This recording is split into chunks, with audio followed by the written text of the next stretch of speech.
Hello and welcome to Wikimania 2022, the Festival Edition. Привіт усім і вітаю вас на фестивальній Wikimania 2022. My name is Anton, I'm from Ukraine and I am part of the core organizing team for Wikimania 2022. Thanks to everyone for joining this event and of course huge thanks to the volunteers, the core organizing team, folks from the Wikimedia Foundation and everyone else who have made this event possible. Wikimania has been taking place for almost every year since 2005, and this year it is a festival. What does it mean? It means that Wikimania 2022 will be most of all fun and vibrant. It is also regional in nature. It has a goal to shine a light on different communities from across our global movement. And Wikimania 2022 welcomes newcomers. It welcomes people who have never attended Wikimania before, people who are new to our movement. This year we have a regional approach to scheduling. So Wikimania will last 4 days since today until Sunday, and each day schedule is optimized for a different region of the globe.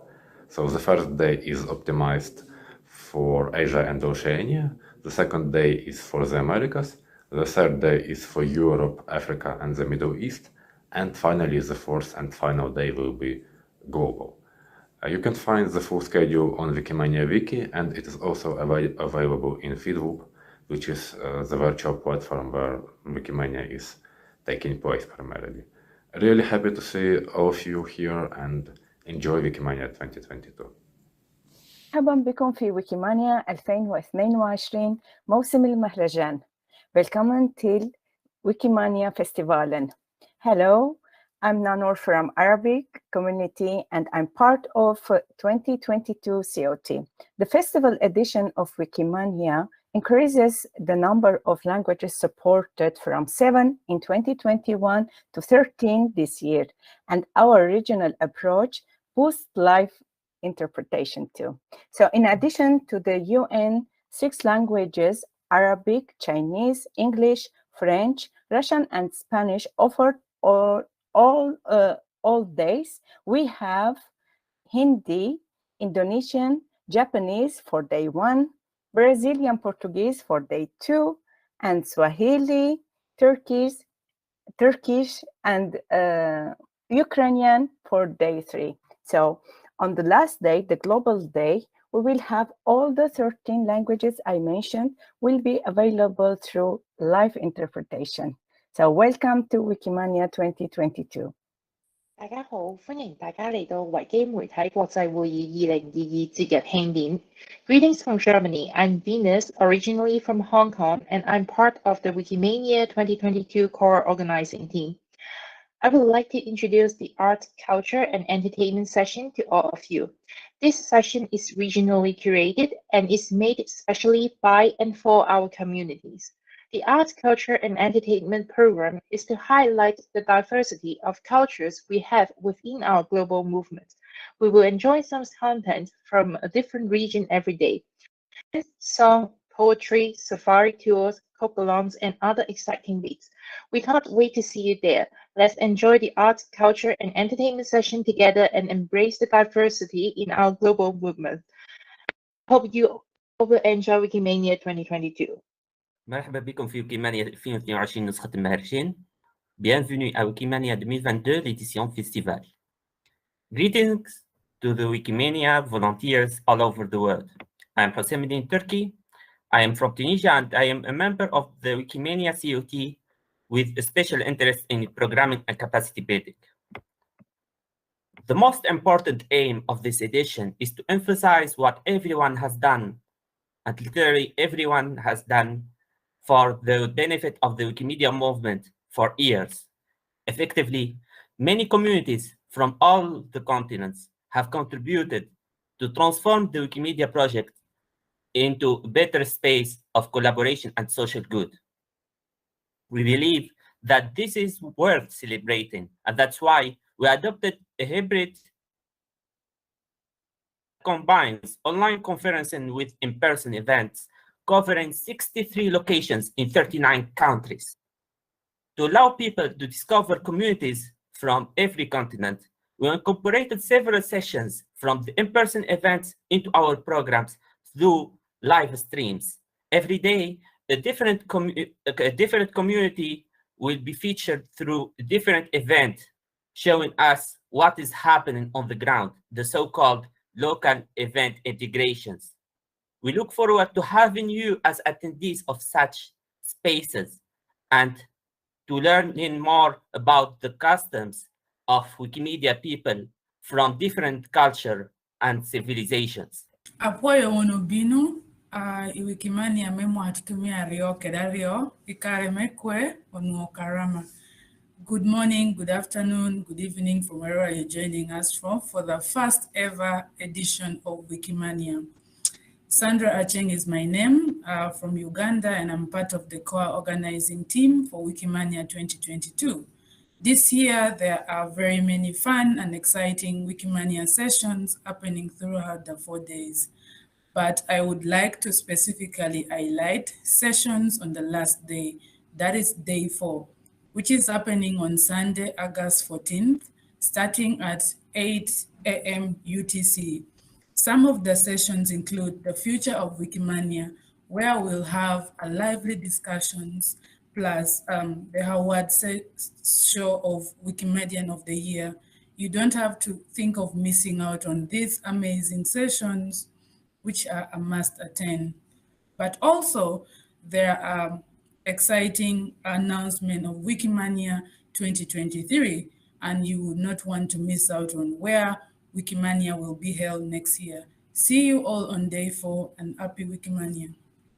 Karibu kwenye Wikimania 2022, toleo la tamasha. Hello everyone from wherever you're joining from. My name is Anthony Mtavangu. I'm attending Wikimania 2022, the festival edition from Tanzania, East Africa. And I'm part of Wikimania 2022 COT co-organizing team. Wikimania 2022 is quite unique since after all it takes for all of us to contribute to the ecosystem of free knowledge, it's a year that we come together to celebrate all roles played by each of us to make access to free knowledge possible. Interestingly, we are particularly excited and happy to have newcomers to join this conference because no prior experience is needed. Come, invite your friend, have fun, and enjoy Wikimania 2022. To make that possible, there will be many chances for networking. There is networking room on FeedLoop, and also there are Telegram groups where you can connect with the participants, with other experienced editors, with other experienced Wikimedians, and so on. So in Swahili we say karibu sana. You are warmly welcome to Wikimania 2022. Ẹ káàárọ̀ láti ìlú Èkó. Good morning from the beautiful city of Lagos. Orúkọ mi ni Ọ̀gbẹ́ni Káyọ̀dé Yusuf. Mo sì jẹ́ ọ̀kan lára àwọn ẹgbẹ́ Wikimania 2020 COT. My name is Kayode Yusuf, and I'm a member of the Wikimania 2022 COT. During Wikimania 2022, we will have support for all attendees. If you need any help throughout the days of this event, you can join the help desk on Telegram. To join the help desk, you simply look on the FeedLoop page. Just on the left-hand corner, you'll see help. If you click on that, it takes you straight to the help desk, to the Telegram page. We have Wikimania volunteers and staff members who are going to be there waiting to help you. Last year, we had a whole lot of newcomers. This year will be the same. So we have a newcomer help desk in the networking space. This is a place where newcomers can come, ask questions to more experienced Wikipedians, and more importantly, connect with people. We look forward to an exciting Wikimania 2022. See you there. Thank you. Hola, buenas noches, buenos días o buenas tardes, dependiendo de dónde y cuándo nos vean. Bienvenidos y bienvenidas a la Wikimania 2022, la edición festival. My name is Omar David Sandoval Sida. My username in Wikimedia is Omar Samsi. I am from Mexico, also a member of COT. I'm a computer science engineer. I've been organizing free software events for 12 years. I'm a board member of Wikimedia Mexico, and I was the co-organizer of Wikimania in 2015 and Wiki Conference North America Science 2020. In recent years, there have been a series of events, and in this event, we have the virtual context that we have as a result of the COVID-19 pandemic, which has led to be resilient. One would think that it's easier, but the tools we have allowed us to overcarry this period, but it's necessary to have better tools. So within the program of Wikimania 2022, we consider having an important space for hackathon.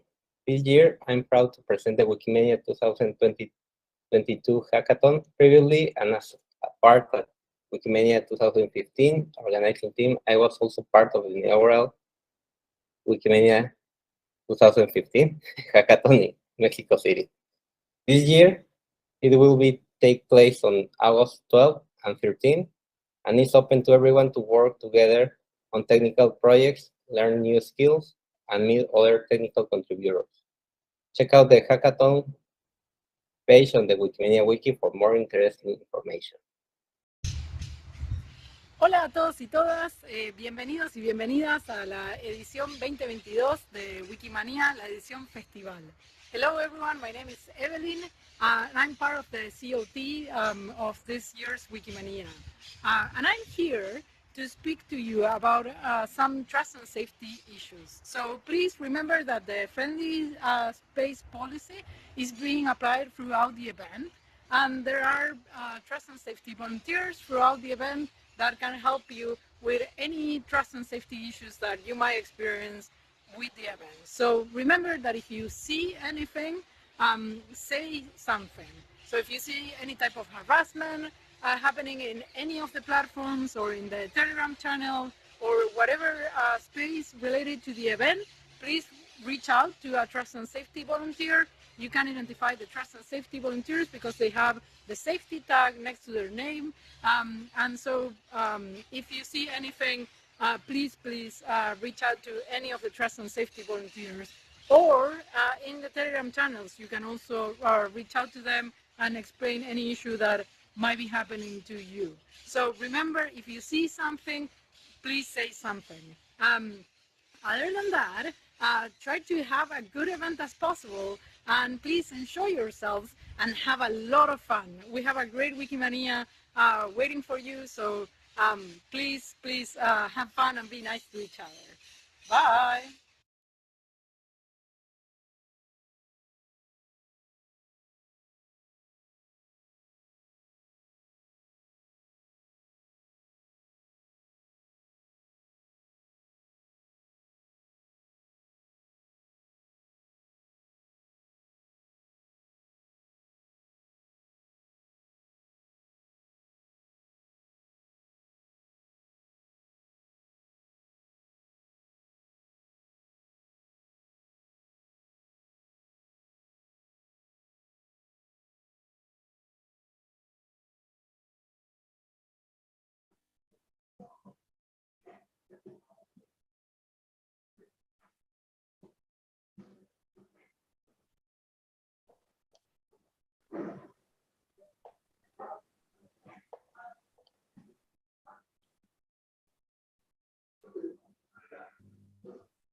Hello? Are we all set? Yeah, Euphemia, we are live. Probably you can already go ahead. Okay. Great.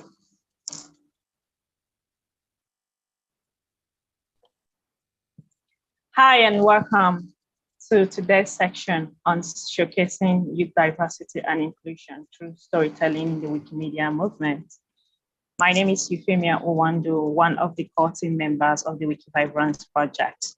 And with me here today are some other members of the core team members in the person of Douglas, James, and Francesc, who will also be speaking during this section.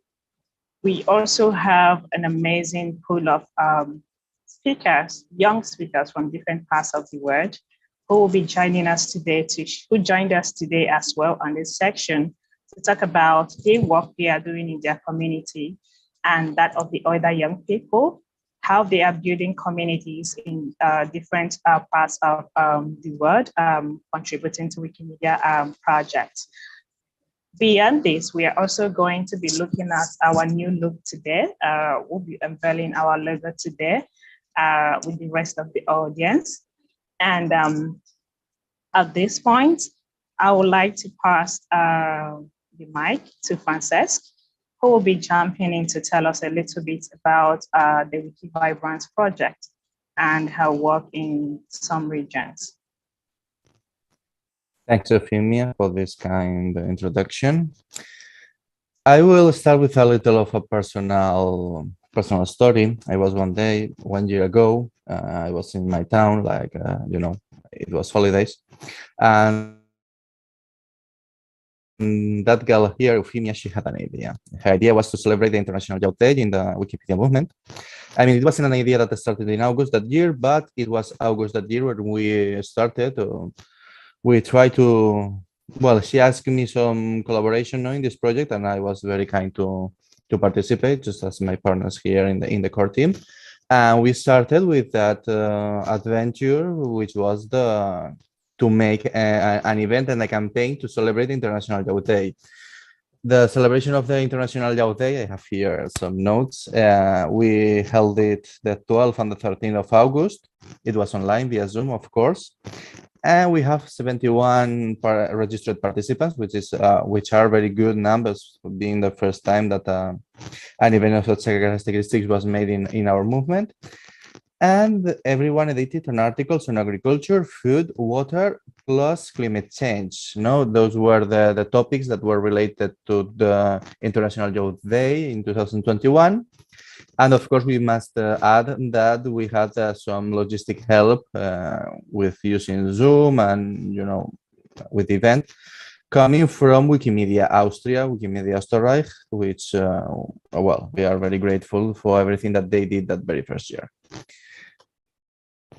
As we can see in the slide, so far we've celebrated 2 local events. The first one was the African Youth Month, which was celebrated between the 5th of November and the 14th of December.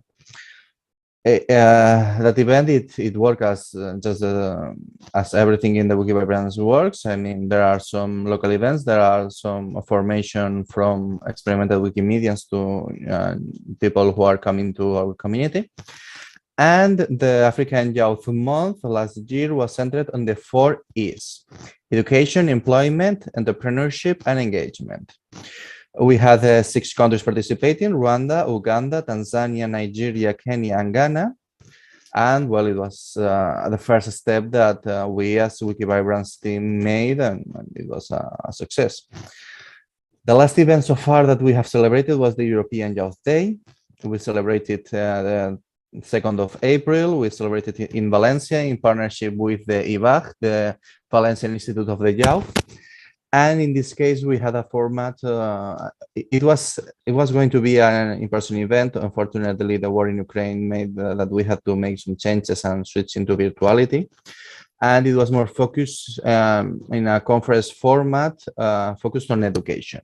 And we had experiences from 5 different countries, and we can say that it was also a success for both the communities participating and the organizers, institutional organizers that we have. So basically, so far, this is everything that we have done with the International Youth Day. And of course, there are too many things that we still have to do, and that we hope that will all our wonderful local organizers that we have, and all the wonderful local organizers and communities participating, that I'm sure that will join us after knowing of this project. We hope that we can do many, many great things in the future. Recording in progress.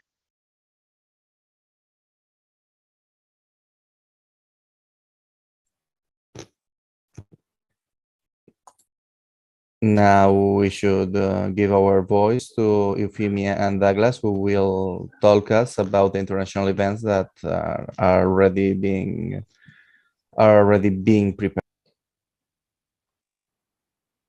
Thank you, Frances, for passing the mic back to me. And I'm going to talk about briefly about the International Youth Day in 2021.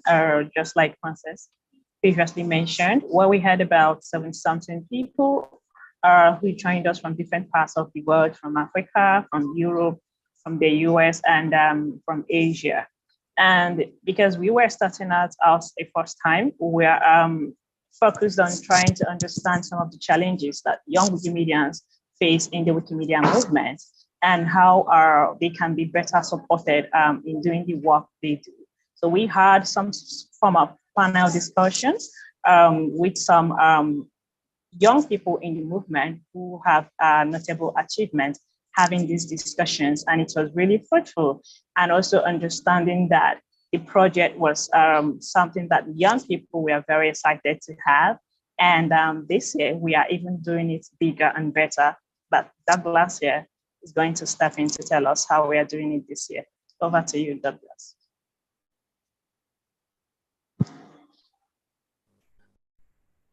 Okay, thanks so much, Euphemia, and thanks, Francesc, and all viewers out there. Thank you for joining this session.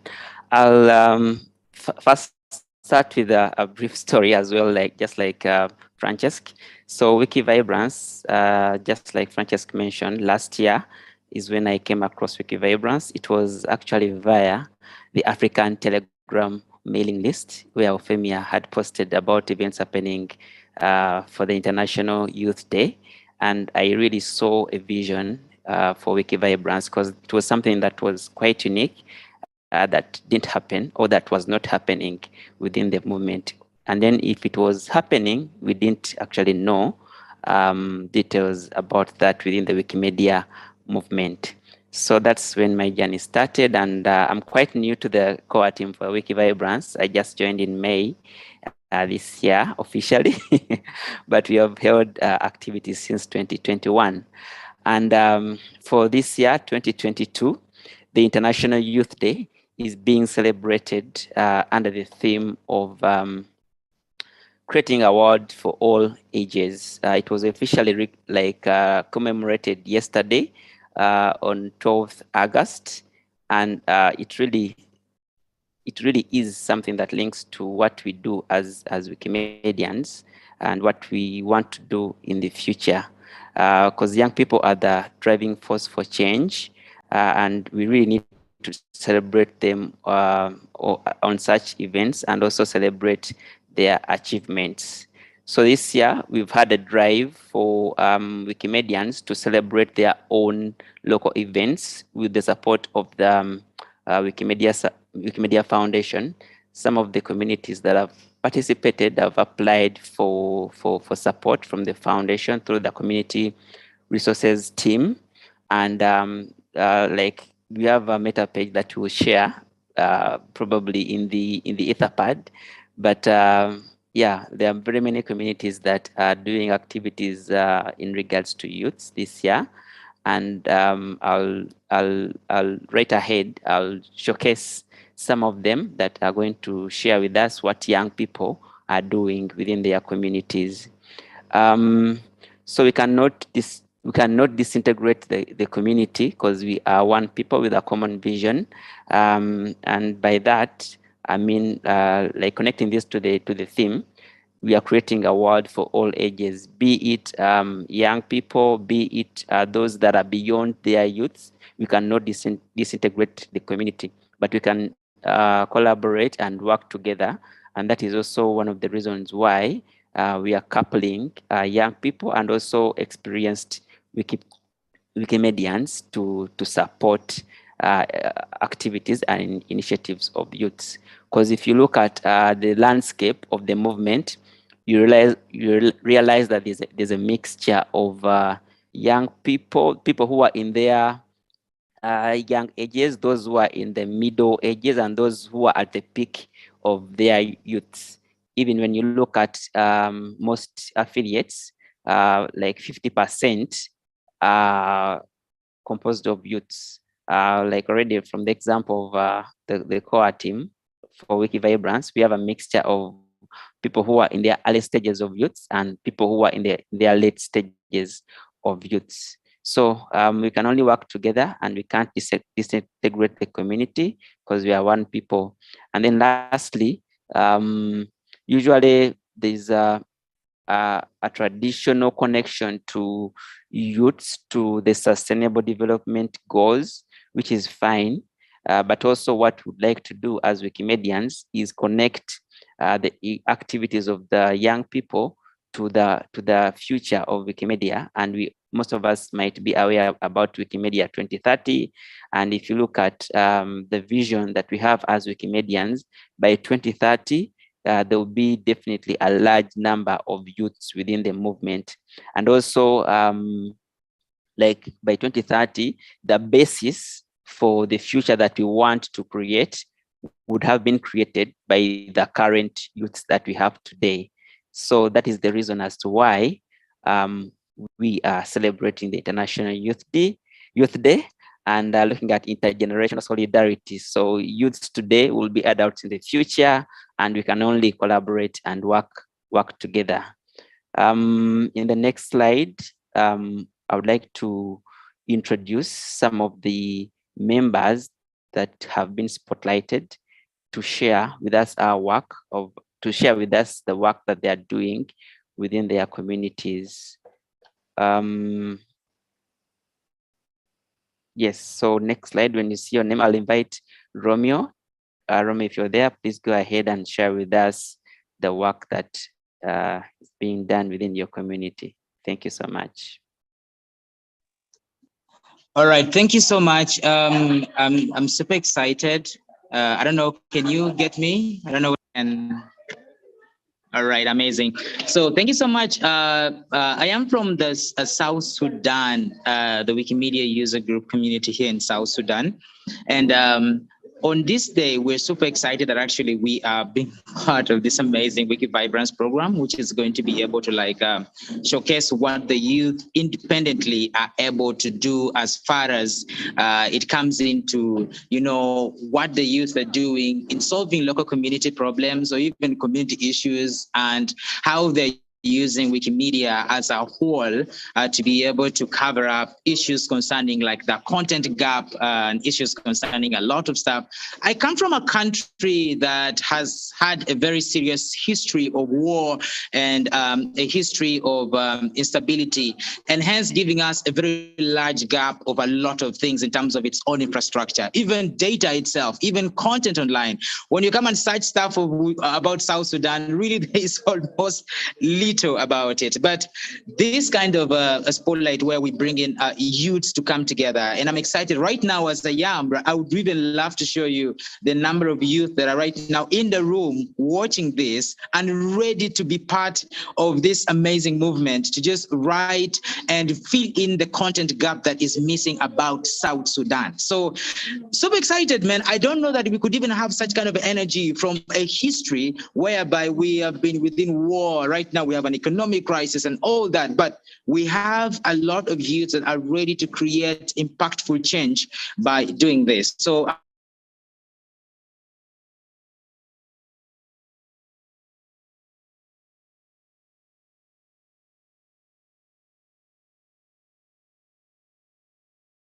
came in to just train people. And right now we have people sitting here wanting to know more about what is Wikimania, what is Wikimedia, how can we contribute, how can we do that? So super excited for the support from the Wikimedia Foundation as well, and every other partner who is there to support us, together with even my colleagues Douglas and the others. Thank you so much. I guess we won't be able to say a lot, but we're excited to be part of the team. And yeah, yeah, anyway, thank you.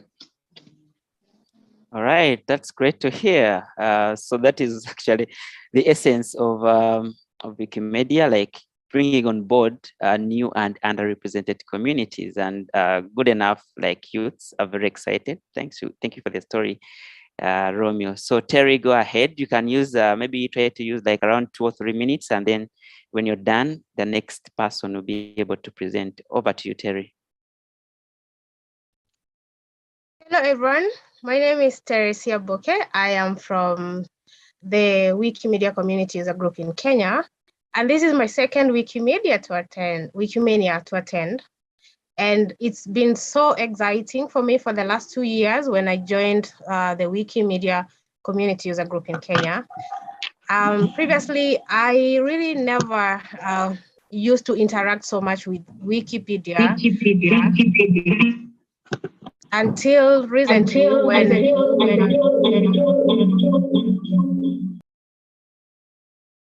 I can hear some echo. I don't know if my sound is okay. Now it's working. Please go ahead. Thank you.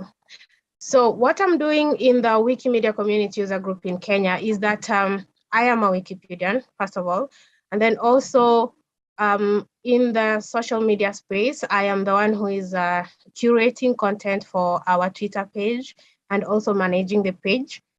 And through the collaboration of my community members, we are trying to do different activities in the wiki space.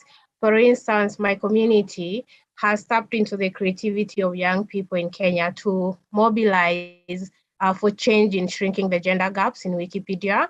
And in the spirit of leaving no one behind, I mean, getting everyone on board, we are trying to put more focus in growing Swahili Wikipedia in Kenya. And in January, actually, we had a capacity building session down in Kilifi at the coast, where we trained guys on how to edit in Swahili.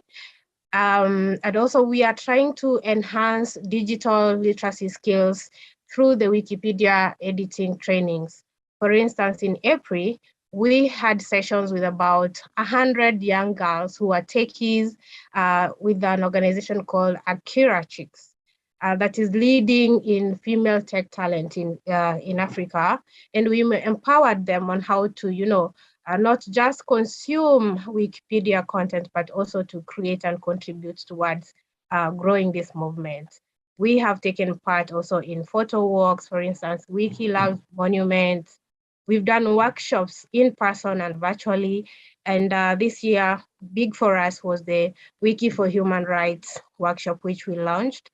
And we had a great stand-up of young people who are very charged and geared towards creating a society in which every person's rights are respected and upheld. And that was very big for us. And then we have had community meetups for capacity building, both in person and virtual as well. And key also to mention is that we have been taking part in the Months of African Cinema through the editathons, which majority of us from the user group have been part of. And Wiki loves Africa because Africa is our, is our motherland. Africa is home, so we can't fail to take part in that. And One Lib, One Ref, and we have been part of that. Wiki loves women through the She Said campaign. Women are very, very integral in our community. And so we are keen on building that. And the Wikimania conference, this is the second one for majority of us from the user group, and we are so excited. Despite the challenges that some of us have been experiencing for the last 2 days, we are finding solutions for that. And most of us are actually watching on YouTube. And we also participated in Wiki Indabar and the movement strategy. And for me to join Wikimania movement, it was because somebody inspired me. I mean, somebody was there to make me think and be part or want to be part of this community. And this person is none other than our team lead in the Kenya user group, Miss Winnie Kabinti, who is actually the female co-founder and female lead for the Wikimedia community user group in Kenya. And she is under 35. And at this point is where you allow me to actually celebrate her again and congratulate her for, you know, the recent appointment into the Wikimedia Foundation as a senior global movement communication specialist in Africa. Winnie, we are so proud of you as a user group. And thank you for always inspiring us each and every day and pushing us to dream bigger, to go out there and volunteer and be change makers in our community in our different ways. Also, I cannot end this without realizing or rather recognizing the efforts of Caro Maura, who is also a part of the community user group in Kenya. And Caro, together with Winnie, really came in at a time when the Wikimedia community user group in Kenya was, I think it was dead, I would say. But through their magic, through their collaboration, they have brought us together. And nowadays, you know, our community is vibrant, our community is more involved and engaged in activities in the Wikimedia movement. So thank you, Caro and Winnie. Please keep on inspiring us, keep on motivating us through different incentives that you know you keep pushing our way. For example, today you can see I'm wearing my Wikimania hoodie. It's called in Nairobi, yeah. And I know most of us in the user group here are wearing our hoodies and we are warm. Thank you to Wikimedia. Thank you so much. And just to close, I would like to say that our user group has tapped into the creativity and innovation of young people in Kenya, you know, to mobilize and shrink again the content gaps in Wikipedia. And as we speak, 85% of our user group members are young people under 35. So congratulations, young people. You are doing a great change to this society. We are proud of empowering you in Kenya to be champions of free knowledge. And I do believe that it's very crucial that young Africans take the prominent role in pushing for knowledge equity and contributing towards the sustainable development goals. So thank you, everyone. May you keep contributing through different skills at your capacity. You don't have to just be an editor. You can be a photographer. You can be a graphic designer. You can be a videographer. You can be, you know, an event organizer. So keep going. Thank you, guys. Well, thank you so much, Terry. That's really inspiring. And I know there are very many, like, a lot of great minds, great youths in Kenya. Faith Mwanyolo, one of them as well. So, and a lot of other youths that are doing great work. So thank you so much. Valentine, I'm not sure if you have Valentine, but maybe. Oh, yeah. Yes. Yeah, Great. hi everyone. Yeah, very good vibes flying around here. Yeah, I'm great to be speaking here. So yeah, hi, I'm Ranvoy in Wiki Projects. Yeah, and mainly editing Ukrainian projects. Also, I'm globally involved in some cross-wiki patrolling and so on. And I'm a member of Wikimedia Ukraine and Wikimedia Poland. So yeah, great to be here. Yeah, generally this is interesting initiative, yeah, because I personally think that young editors and young members of our communities are really once being a very young editor is quite I'd say a step forward for community, being relying on young editors. And yeah, generally it's good to highlight some action that is being done, that have been done in Ukraine and in Poland to that regards. Yeah, for example, we have a lot of, for me, yes, also like once being as a young, very young editor, it's nice to know that there could be some support from community, but on the other hand, it's really good to understand that at least what we need to do to have an inflow of young editors. So it's not to demotivate them from. I know this is very rare actions, but sometimes they happen, and yeah, we need to look maybe a little bit closer into that and to try to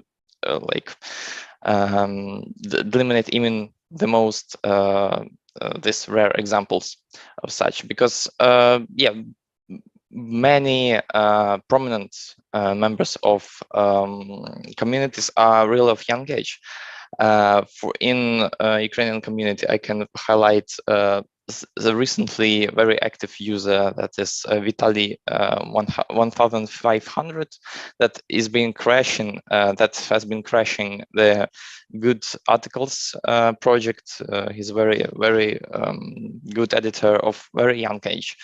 In Polish community, we have, for example, a user Yamnik Starnova, that is yeah, being very at young age, he's already an administrator and leading member of community that is dealing with organizing of all editors, of all contests. And yeah, it's really inspiring to see such examples and know that regional chapters of Wikimedia Foundation can really promote and inspire such young editors to know that yeah, we have a good movement and good experience ahead of us. Yeah, because although young editors may seem not experienced enough, not having enough yeah, just life experience, we have multiple examples when, for example, all technical stuff in communities, all technical stuff on projects were done by very editors of very young age. And yeah, really that is very nice to see when young editors are being leaders of a community. Yeah, I think generally I'm done. Thanks everyone for nice comments. Yeah, and generally thanks for such a session. Yeah.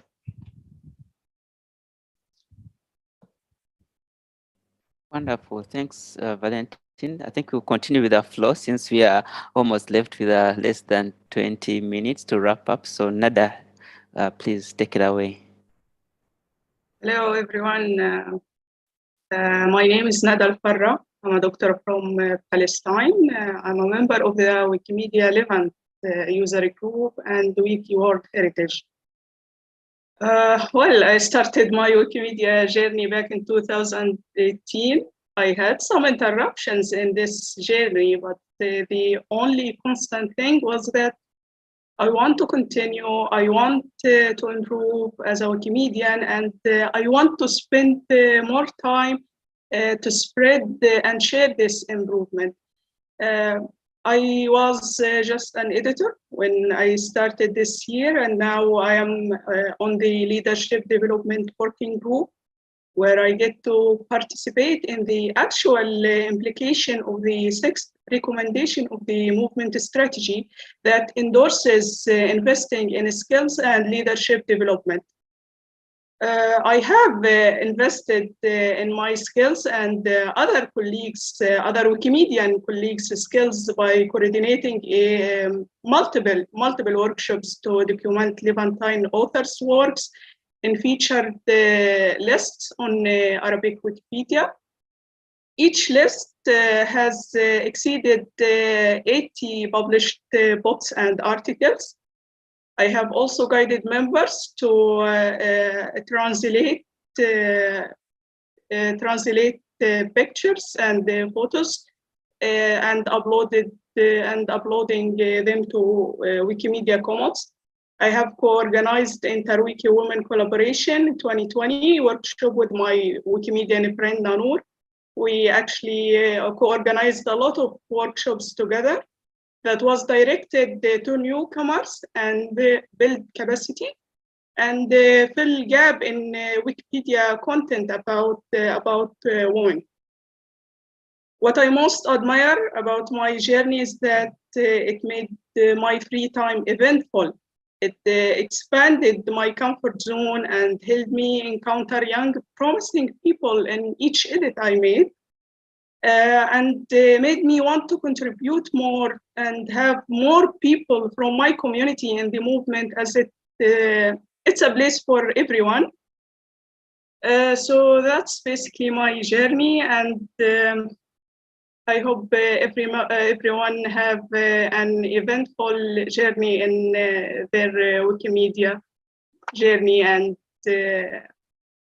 in this Wikimania, and have the inspiration to follow their own path. And as I said, it's a place for everyone, and everyone should give it a shot. So thank you. Thanks. Wonderful work, Nada. And it's great that you mentioned being part of the Leadership Development Working Group. So already enough action like for youths being involved in movement strategy implementation. So let's hear from Protey on what is being done. Protey, over to you.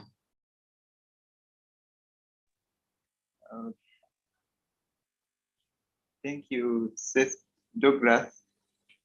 My name is Waezu Protey, Wikimedian from Rwanda and a member of Wikimedia Community User Group Rwanda.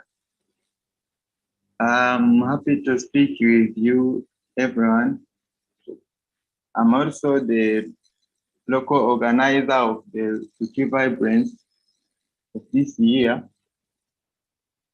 So I remember when I was joining Wikimedia, it is my friend who taught me about, my friend also is a young, who is a youth like me, who taught me about the Wikimedia and its target. Then I get interested. When I was joining in my community, there were a majority of youth in Rwanda. In the community user group Rwanda, there was the majority of young people, which I can address as my main motivation, which made me more curious about the knowing and planning the strategies of movement. Because most of participants were young, I also aimed to contribute high then, so I can be more useful in that community of my age groups. So I have started like in July 2020. It's like 2 years ago. Then I started by editing, by contributing in some photo context. After I get to maximize my knowledge on editing hints and started training others, as also mentoring other young people. This leads me to contributing and attending more and international contexts where I joined the Vibrance last year in August, I think. The Vibrance was the African context which was aiming for the youth people to edit about the culture. Then I participated in that opportunity. Then I managed to be in the winner, in the top contributor. I remember I became the second. So after winning that prize, my community also recognized me to be in the Menti group of Wiki Vibrance, which has taken place in the February, which also that opportunity gave me another chance to join the Afro cinema, Afro cinema, which was the continental context which aimed to cover the knowledge gap about African cinema, where I also managed to be in a top contributors. I remember he had the third prizes. Also, I become the motivation and the motivator to those other young people in my community, where they have a lot I can teach them, where I have a lot they can learn from me, and also still running and aiming to be more and active. So in my community, young people plays main parts in every angle, whether in volunteer retention, in participating like in wiki project, and also I remember like last few months we we we hosted the movement strategy. It was a research, but also the young volunteers got involved in that project, and we have been doing that for like 2 years ago. So in sharing ideas with other youth volunteers, they have increased the visibility of our Wikimedia in Africa, our community in Africa. Like we have set some strategies and also aimed to shape the future of our community. So this leads to our community Rwanda is organized as the official Wikimedia user group in Rwanda, and we're happy to achieve that. So that's why I can say the youth volunteers are more active and they are more important in our community. That's why we aim to celebrate them a lot. And I am sure the Vibrance project is what we really do. So thank you very much. I'm happy to share you my story. Wonderful. Thanks so much, Prote. And like, good to see the budding community in Rwanda. You mentioned something interesting on when you started activities 2020. That was during the COVID-19 lockdown, and very many youths had a lot of time on their on their plates. So I think we saw a lot of increased contributions. We like behind schedule, behind time. But then we have 2 more slides, and probably Rafi could use his time, like 3 minutes. We can probably borrow more time from the Q&A sessions, and then we can maybe play 1 video. So after Rafi, we'll play 1 video. I request the technical team to take note of that. So after Rafi, we can play maybe 1 video, then go to the Q&A session. Thank you so much. Over to you, Rafi.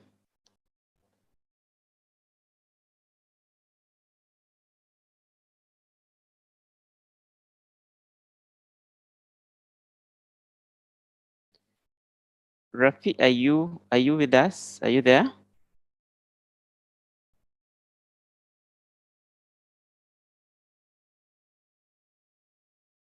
Okay, so probably we can have 1 video played. Like, over to you, technical team. Thank you.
ngeen waaw wuri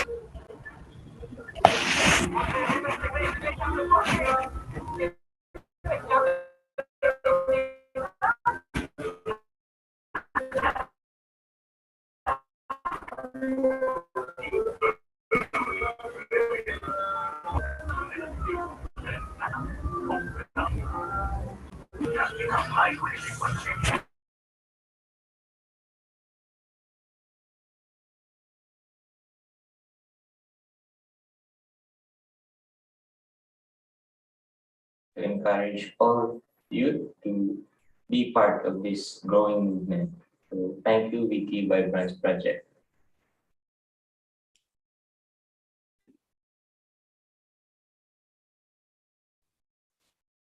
Yeah, okay. So I think I only had the last part of the video. There was some interference, but no worries. Like we'll share this, we'll upload this to the meta page, and we'll probably link it in the Etherpad. So sorry about that, in case you didn't hear the video very well, but I would like to now hand over to Francesc to take over the Q&A, and then Euphemia will wrap up.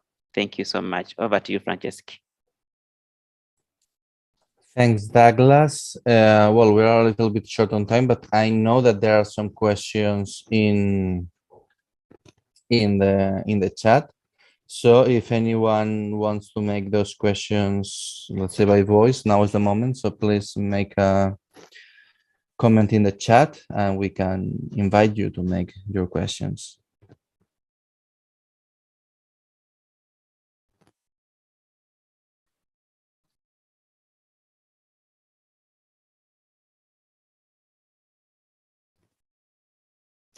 Yes, Caroline, do you want to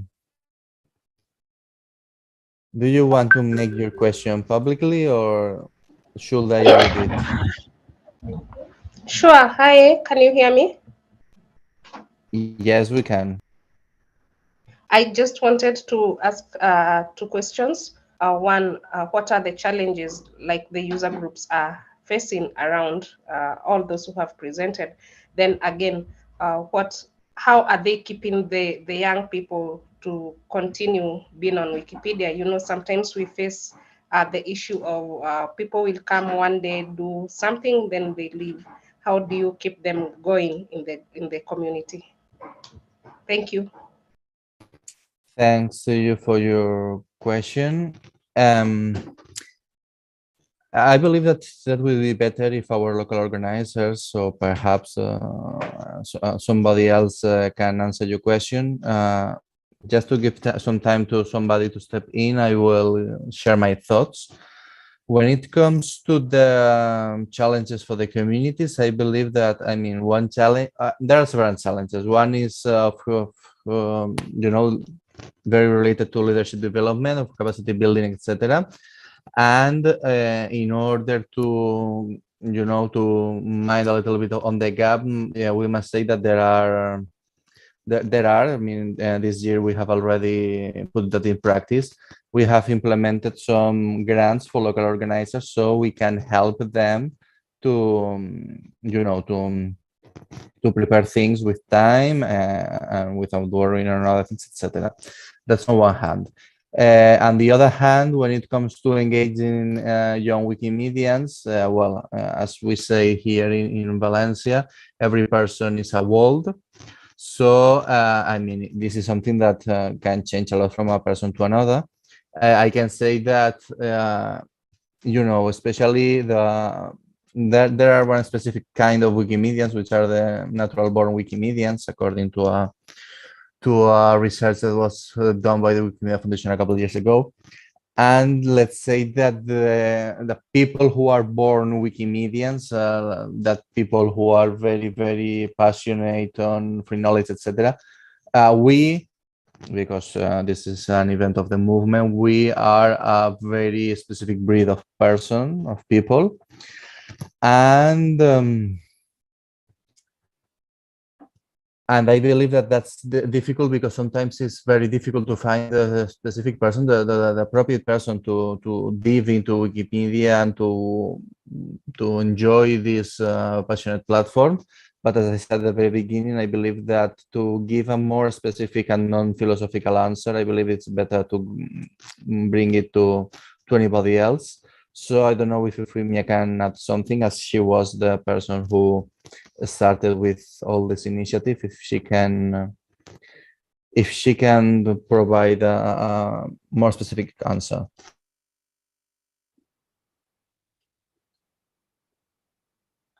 Thank you, Frances. Just to add to what Frances said, and about the questions around what our plans are or our thoughts in getting younger editors to join the movement. So one of the things that was really worrisome to us when we started was acknowledging that there are some Wikimedia communities that do not have any young person in it at all at the moment. For example, from Frances' community, is about the only person in his community, and that is not good for us. That is not good for movement sustainability. So one of the things we did this year was to launch the European Youth Day in this region, working with youth institutions, with the Reading Wikipedia in the Classroom program that attracted a lot of young people during the program. Because of short of time, I think I will have to end it there, but know that there are still plans, or we are happy to unveil, that will definitely have more young Wikimedians in the movement. Thank you. Thank you, Euphemia, for your answer. Well, we've reached almost the end of our time, so I will invite you again so you can say the final statements and to close this session for everyone. Okay, thank you, Francesca, again, and thank you everyone for joining. I just want to speak about our new look today, which is our new logo that was designed by an international artist by name Jordan Becker Cadwell, which speaks so much to our youthfulness, our stamina, and our speed. And then also coming that this thing is happening in a community that is full of bird lovers. This is the new logo we have unveiled today and we'll be working with. Thank you everyone who have joined this section to listen to the work of young people. Thank you to our amazing speakers. Thank you to the core team members. You guys are the best. The technical team, thank you for your great work, and do enjoy the rest of your day. Thank you. Thank you, everyone. Bye-bye. Bye-bye, everyone. Recording stopped. Have a nice day. Thank you to our amazing speakers. Thank you to the core team members.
Nigerian jollof.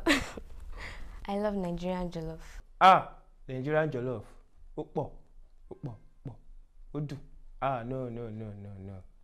No. It's non-comparable with any dish.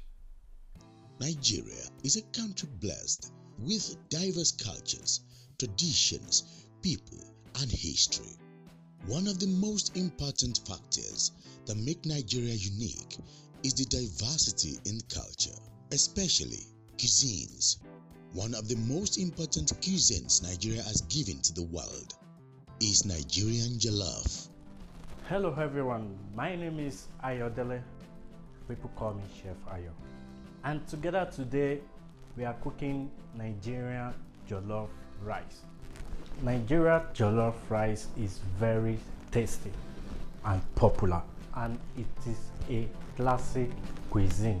It is enjoyed by all Nigerians.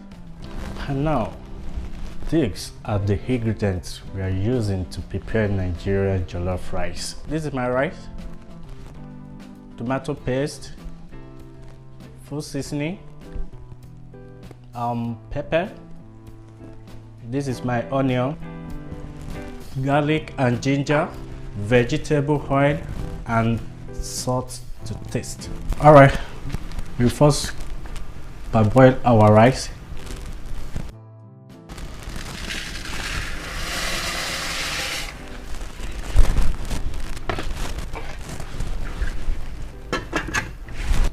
Then we slice our onions.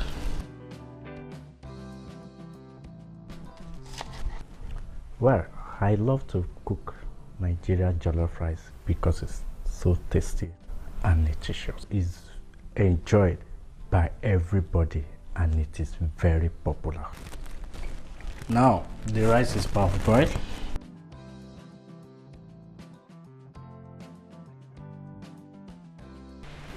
Now we pour our vegetable oil.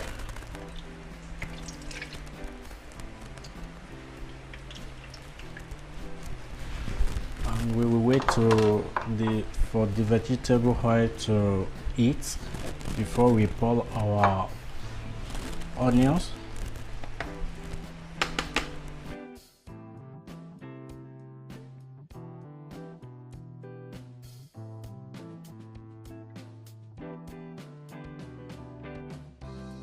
Add our tomato paste.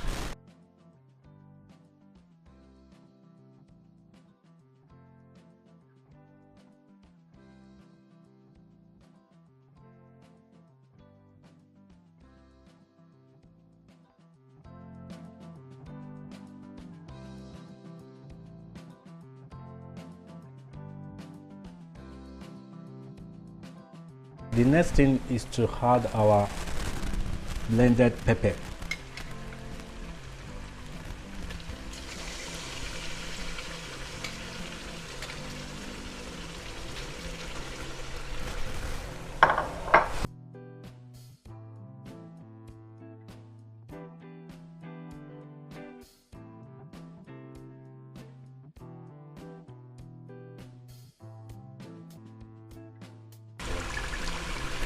And this is thyme.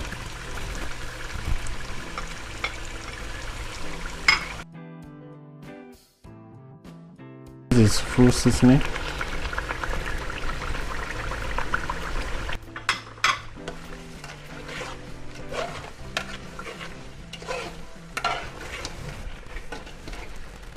This is sauce to taste.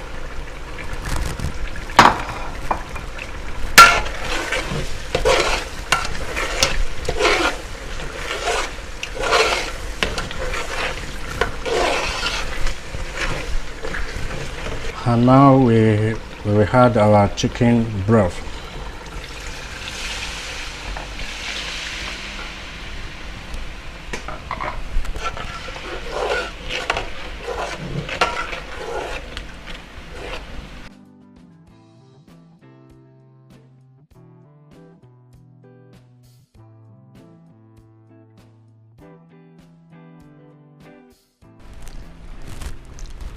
Now we want to add our parboiled rice.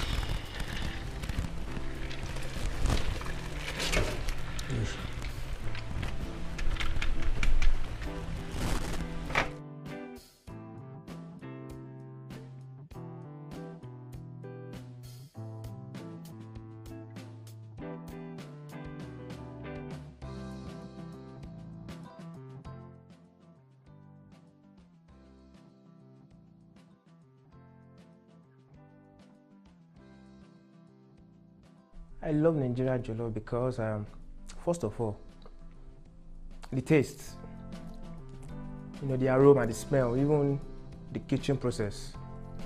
You'll be salivating and you'll be expectant, and serving Nigerian jollof, eating Nigerian jollof, the experience, you can't compare it with white rice or other rice.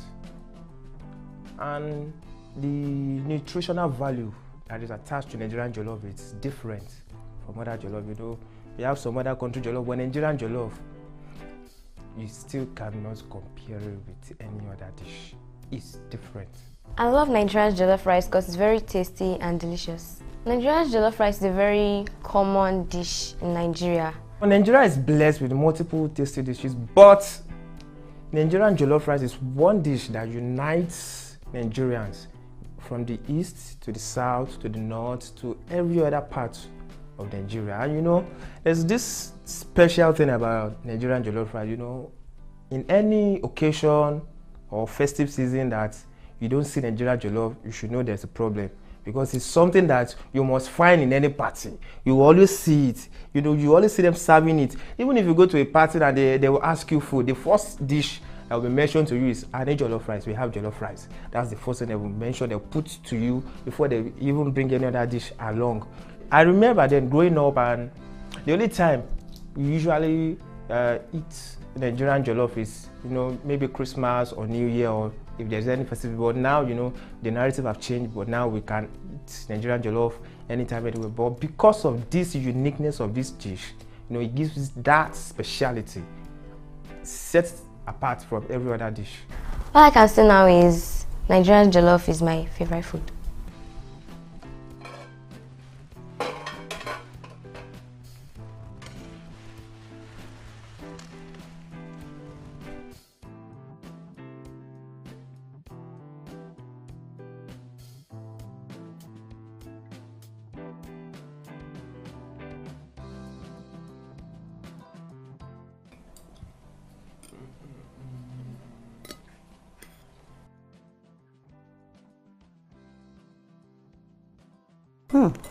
This food is wow. It's really good. I love Nigerian jollof. I love to eat it with salad, moi or chicken.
Nigerian jollof.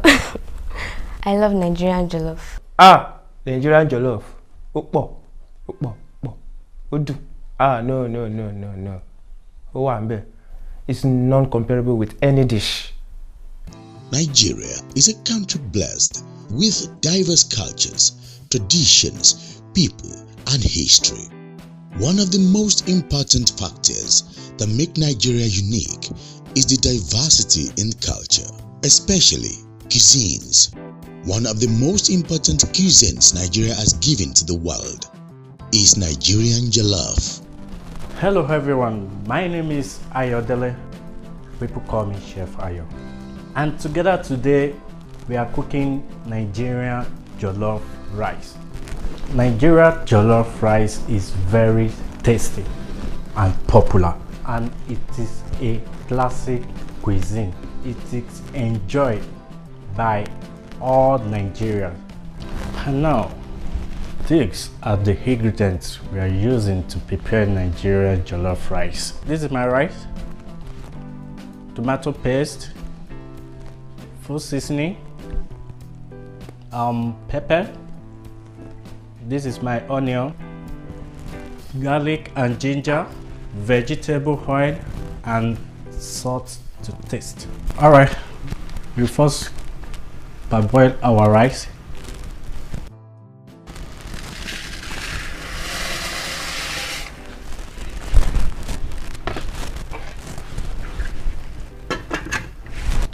Then we slice our onions.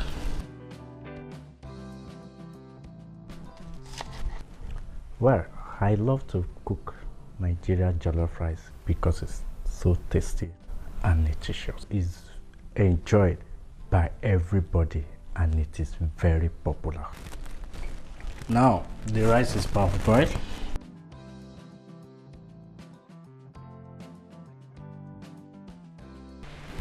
Now we pour our vegetable oil.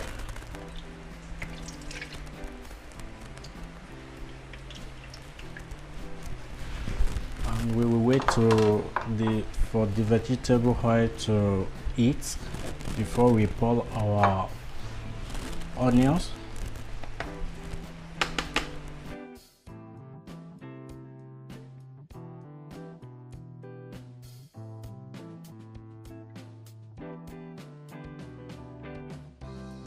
Add our tomato paste.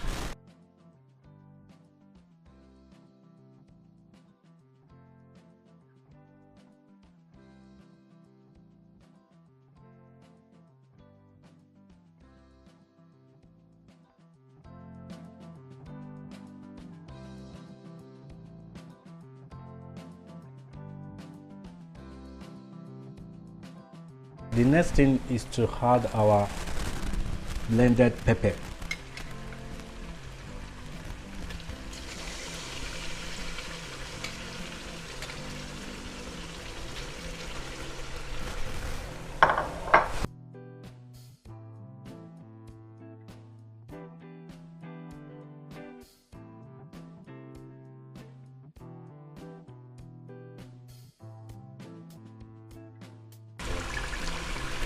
And this is thyme.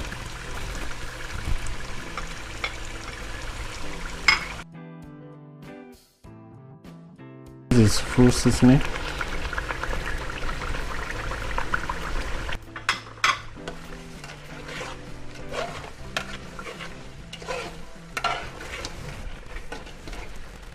This is sauce to taste.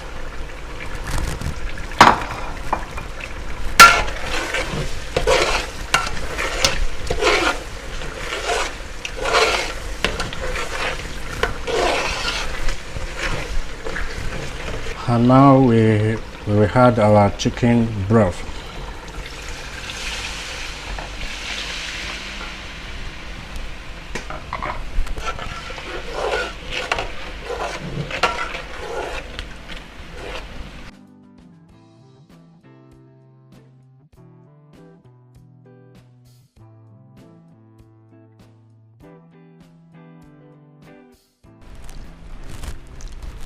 Now we want to add our parboiled rice. Yes.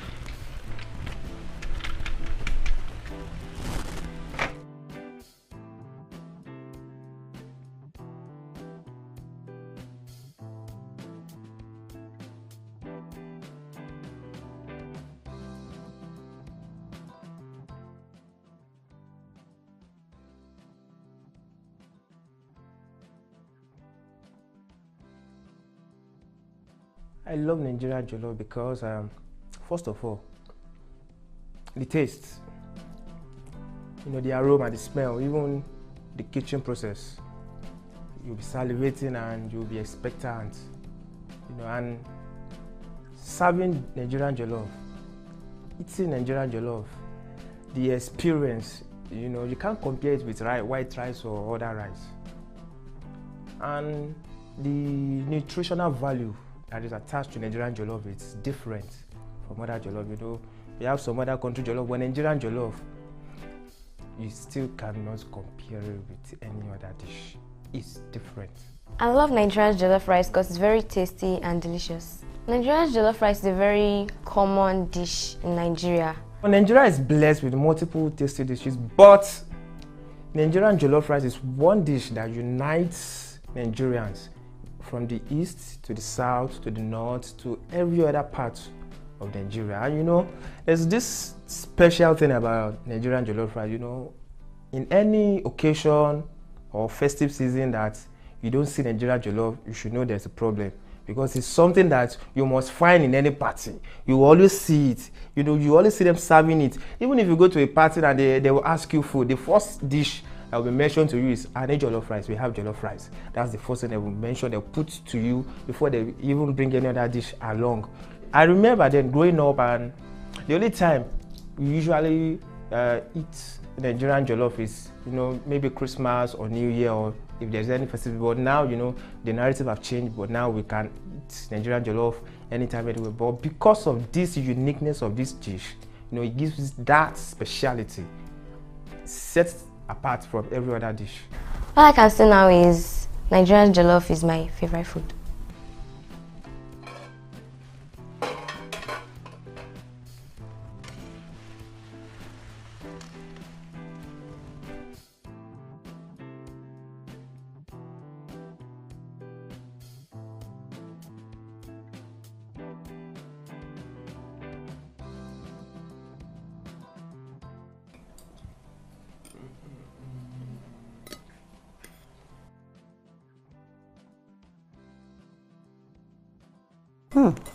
This food is wow.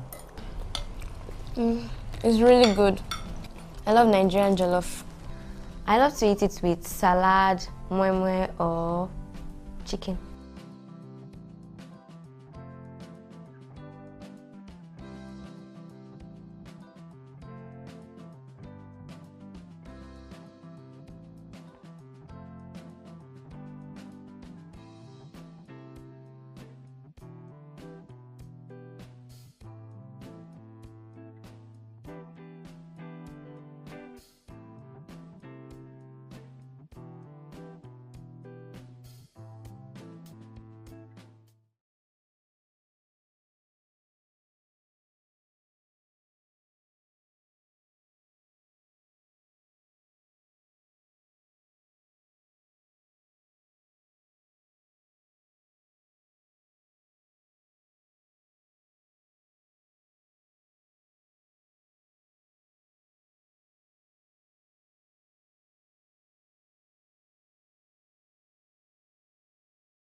Wikimania conference. And first of all, I would like to thank everybody who was involved in organizing this year's conference and despite the challenges of all the online organization of the different aspects of this annual meeting. We are from Wiki World Heritage User Group, and today we will share our story in building partnerships with different heritage NGOs in different countries.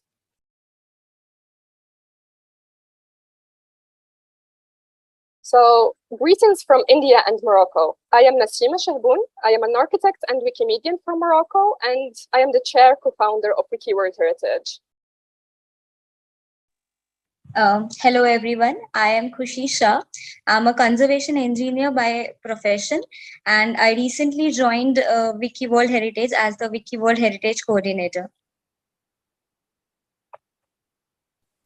So first of all, let us introduce Wiki World Heritage User Group. We are a thematic user group of the Wikimedia Foundation that was recognized in October 2020.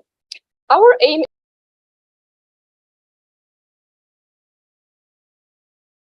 especially in countries with no Wikimedia affiliates. And how we are doing it is through proceeding through a key strategy, which is building partnerships with heritage NGOs in these countries. So how do we work in order to build these partnerships and implement our activities in countries without affiliates? First of all, we start by organizing thematic projects. Among our projects, there is Told Cities for cities listed as World Heritage. We have Wind Danger that tends to document World Heritage sites listed by the UNESCO on the danger list with tangible for intangible World Heritage, etc. And these projects have several relevant countries at once. Therefore, we identify the target countries of our projects, and in countries without Wikimedia communities or without Wikimedia affiliates, we identify heritage NGOs.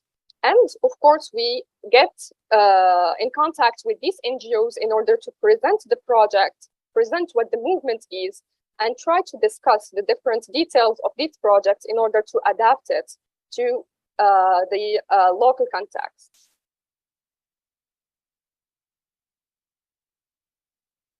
So once the collaboration is agreed with the heritage NGO, we try to work through building capacity in the country in order to enable the local population to document its own heritage and to lead the activities themselves in their country. So along with the local NGO, we identify volunteer organizers of our activities, and we conduct extensive training of trainers for these volunteers. For example, last year, we conducted Wikipedia training of trainers in Yemen and Libya. And this year, we are conducting trainings in Ethiopia, Senegal, and Guatemala.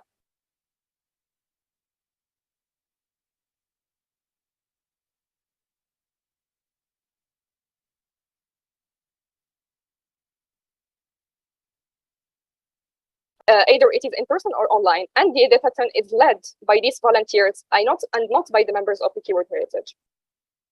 And also, we organize the photography campaigns and sometimes Wikidata editathons through the same process. We always try to build capacity for local volunteers in order to enable them to lead the activities themselves and to document their heritage by their own. So after the completion of the project and after the conducting of different training of trainers and the organization of the different editathons and campaigns, we try to sustain this collaboration through proposing further collaborations with the NGO and also with the interested volunteers. We can propose other activities, follow-up editathons, or completely new projects. And here I'm going to give some overview about the countries we are working on and to speak more about some success stories and some challenge stories. So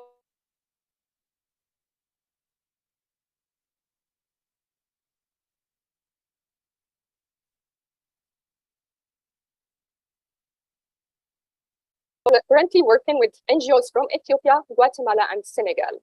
And actually, the most successful partnership was with Scene for Culture and Heritage NGO in Libya, where we started last year a project-based collaboration in order to document the heritage sites in Libya that are listed by the UNESCO as endangered. So we conducted training of trainers about Wikipedia, and we also organized a photography campaign. And through building capacity for the members of the NGO and also for volunteer organizers, we tried to build also community. So all these participants discovered what the Wikimedia movement is, and were interested in the different options and possibilities offered by the movement. So they were very interested in continuing this collaboration and continuing their participation in the movement. So after this Wikipedia training, we conducted a Wikidata training that was not initially part of the project. So some of the members of the NGO learned how to use Wikidata, and they are actually involving Wikidata in one of their projects about heritage sites and climate change in Libya. For the challenge story, I'm going to speak about our partnership with Harmony Development Foundation in Yemen. We started also with Endanger projects in order to document the World Heritage Sites in danger in the country, and the completion of our activities, including the training of trainers, was very challenging due to connection issues in the country. The internet situation was very bad, and also due to the political situation. And this resulted in a loss of motivation of the volunteers.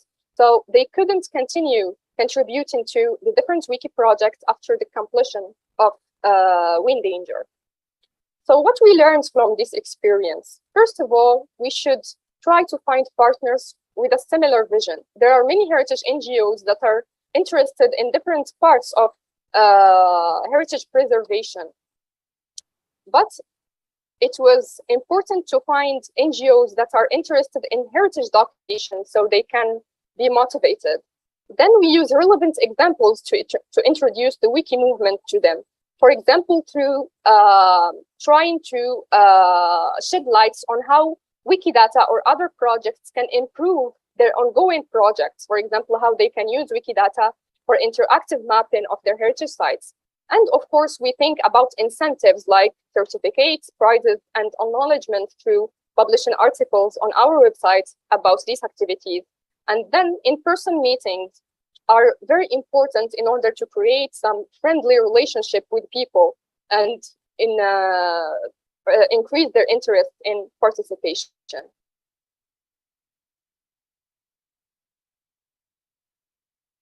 Then this year, we thought about involving more heritage professionals in the group, and I will let Kushi speak about this part. Hello all. So since aim of the Wiki World Heritage is to promote various kinds of heritage, it is important to involve people from heritage background to stimulate better conversations and approach towards the future of the project. Next slide, please. Involving emerging heritage professionals from diverse backgrounds helps raise important dialogues as well as increase the global reach of the projects. It opens up the space to collaborate with various organizations as well as include more and more volunteers into it, and giving a platform for emerging professionals to express their views and document their own heritage. Next, please. Yeah. So involving people from heritage background also allows more on-ground reach and better documentation. One of the example could be taken as the recent photo heritage walk that was conducted in the Ahmedabad, which is also the World Heritage City. So as a part of the collaboration between Wiki World Heritage and Indian Heritage, we had conducted this walk where we had documented several historic sites of the city. This allowed more people from diverse background as well as heritage background to connect with Wikimedia, understand what we do, and document the city in a better format. Next slide, please. We also launched a new project called Wiki Heritage Hour on May 2022. The aim of the project is to reach out to emerging professionals, local NGOs, established institutes, as well as expert professionals, and create a platform for open discussions with them. This project has allowed us to reach out to various people across the globe working in different kinds of heritage, conservation, and promotion. Next, please. The project has allowed us to collaborate with people across different geographic areas, such as Africa, various countries of Africa, United Kingdom, and various countries from Asia. Next, please. So from our different experiences, we had one major learning, is that Wikimedia is a potent tool for heritage NGOs in order to document the different aspects of their culture. And we should always emphasize on this part. Wikimedia is a tool and not an end for them. And in the same time, understanding Wikimedia and how the Wikimedia movement works was very complicated for these NGOs coming from different backgrounds and who previously didn't have any clue about the movement and the sister projects of Wikipedia. So what we need is to create some interactive and appealing material, like short video sequences that really explain what is the movement and what support can the movement have to different communities in order to encourage the different NGOs, especially in countries with no affiliates, to join the movement and create their own Wikimedia communities.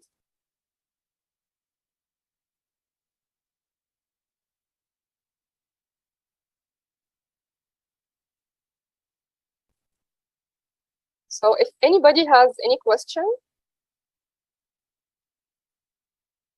before the end of the session.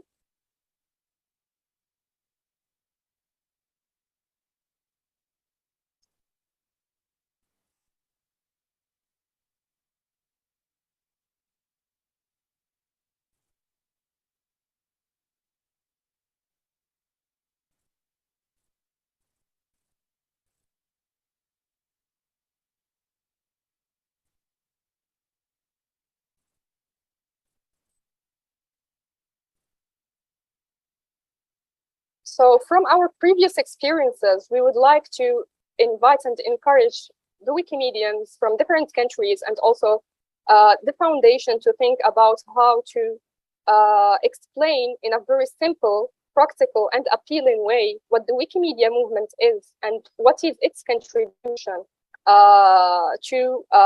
and what support it can give to the different NGOs.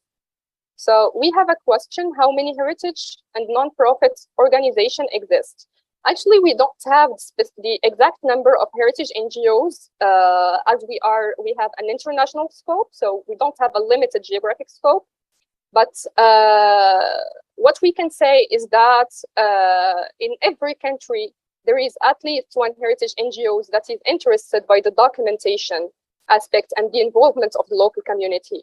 So it will be good to think about catalyzing partnerships with these NGOs in order to catalyze the creation of Wikimedia communities in these countries.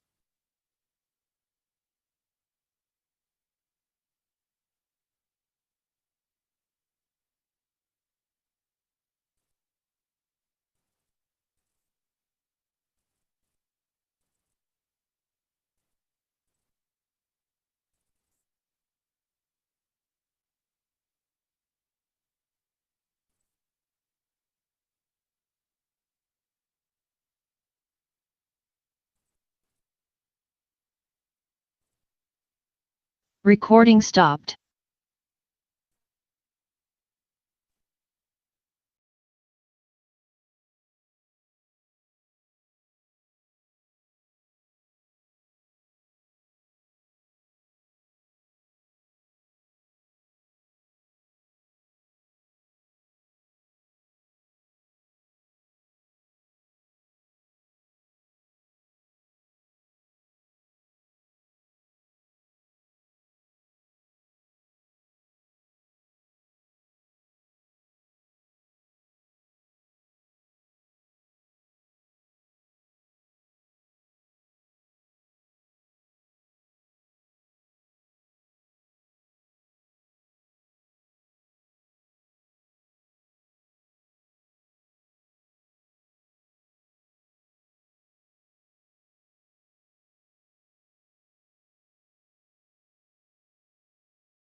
So we are at the historic ivory burning site at the Nairobi National Park, and Sam will be telling us more about this place. It's a memorial site to commemorate elephants and rhinos that have been killed by poachers because of the ivory and horns. And here is just a chart indicating how the order of ivory burning has happened. It started in 1989 by Daniel Arap Moi. He burned a pile of 12 tons of ivory, which was estimated to be worth $1 million. And then followed again in 2011 by President Kibaki, who burned 5 tons of ivory. In 2015, President Kenyatta burned 15 tons of ivory. And then 2016 again, he burned, along with Ali Bongo of Gabon, he burned 105 tons of ivory and 1.35 tons of rhino horns.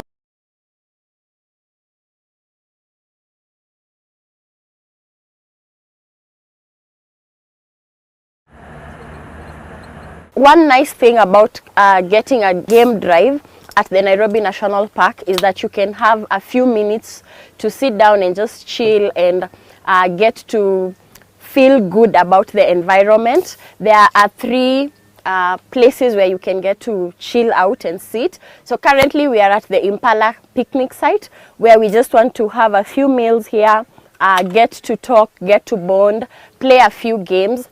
After that, we will be going back to the entrance, where we will get to have a Maasai dance, which is very popular in Kenya. Yeah, so I just want to ask maybe from the team if anyone would share what their highlight has been for this day. It has been amazing. The great team, the amazing drivers. What can I say? The weather, the chilly morning, and the beauty of seeing the animals around us. For me, my biggest highlight was, seeing, or rather coming to the park for the first time in, I think, over 10 years. The last time I was here at the Nairobi National Park, I think I was I was 19. Yeah, and now still 19 plus some 10 years experience.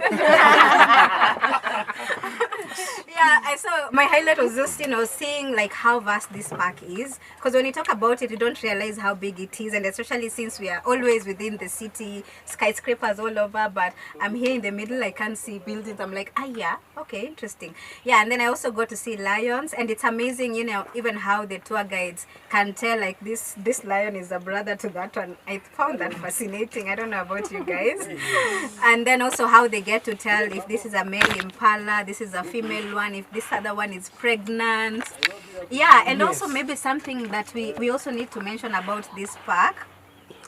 It has an historical ivory burning site. So this was just to show Kenya's commitment in wildlife conservation, and also like, the ban against ivory.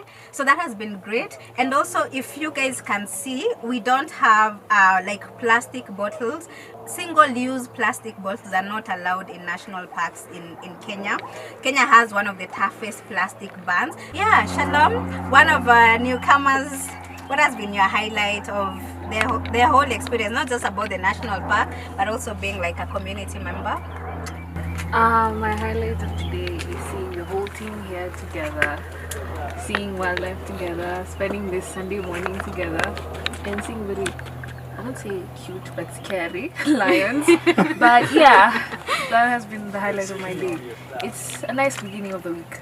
How do you feel being part of this Wiki community in Kenya? Because you're our baby, you're our last born newcomer. How do you feel about this? And especially because this is the first social gathering. She's always come to editathons before, but this is your first Wikimania, a social event. How do you feel about this? I did not expect this, and I love it so much. And thank you guys for having me, and I'm looking forward to more. Ni utamaduni wetu kukua pamoja, kufurahia pamoja na kushiriki kwa pamoja. Kwa hivyo tunasema just be on the standby. You will get to see the Maasai dancers very soon. Kata keki tukule sasa. Kata keki tukule sasa, kata keki. Kata keki. Kata keki tukule sasa. Hiyo ni keki ya Wikimania. Hiyo ni keki ya Wikimania. Keki ya Wikimania. 2022. Hii ni keki ya Wikimania. Hiyo ni keki. Hiyo ni keki. Hiyo ni keki ya Wikimania. Also Carol's birthday month. Birthday dear Carol. May you have many, many more. Haya, mmechagua team leader. Pigieni team leader yenu makofi, mumsaik. Huku team leader ni nani? Cosmas. Haya, team leader funga macho na mask. Sijui ataka itafunga na ufunge macho. Cosmas funga macho. Funga macho na bado vaa hiyo mask. Ukicheat nitajua tu. Haya, team 1, you will direct your team leader where I'm placing this bottle. Team 2, you direct your team leader. Ama nyinyi ni Wiki, awa ni Mania. Wiki? Mania, you tell your team leader where this bottle is. Wiki, you tell your team leader. Wewe unaangalia Cosmas. This one is for Wiki. This one is for Mania.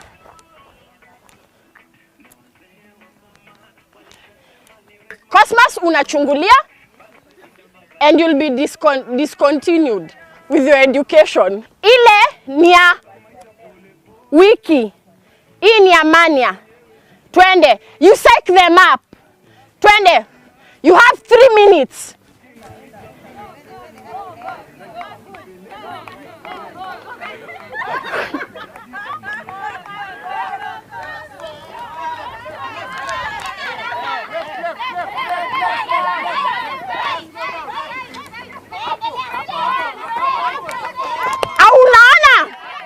Unaona?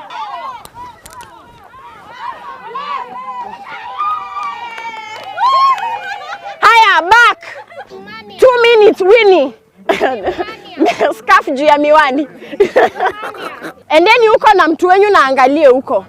Nyi wote mnaangalia huko kwanza. Nitawaambia time ya kuturn. Haya, mwenye amefungwa arudi 1 step behind. Another step behind. Winnie, step kama ya mtu. Nice. Haya.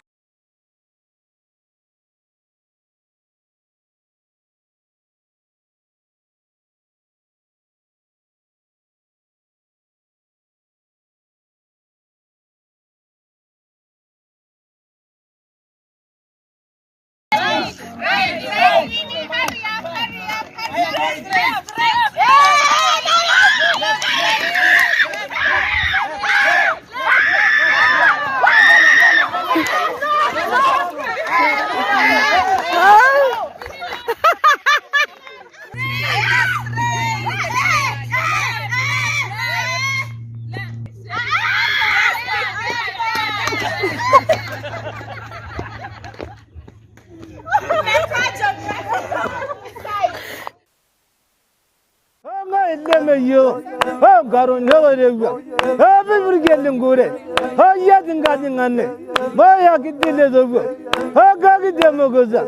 So, Dagumero. Why you're making the book? Why you're making the book? And the Vestilama. Oh, the Vestilama. Murdavi Dirayo. Oh, Gidatanda Bara. Oh, Gidatanda Bara. Nava Yomega. Nava Yomega. Gujida Saramide. Oh, Gidarina. Oh, Bobogitangoma. Oh, Bobogitangoma. Abba Yomega. Abba Yomega. Gujida Saramide. Oh, Kunto Mormurat. Oh, Kunto Mormurat. Oh, Manifesti. Oh, the Vesian Dabo. They made a lebaranga. lebeda lebaronga ma ba ire yembegwan ma ba ire yembegwan ngujira siaramizi yad ni dornye muga dugurul murra wa gurul no nyageri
I can imagine that some people will trickle in, so I will start slowly with a bit of an introduction.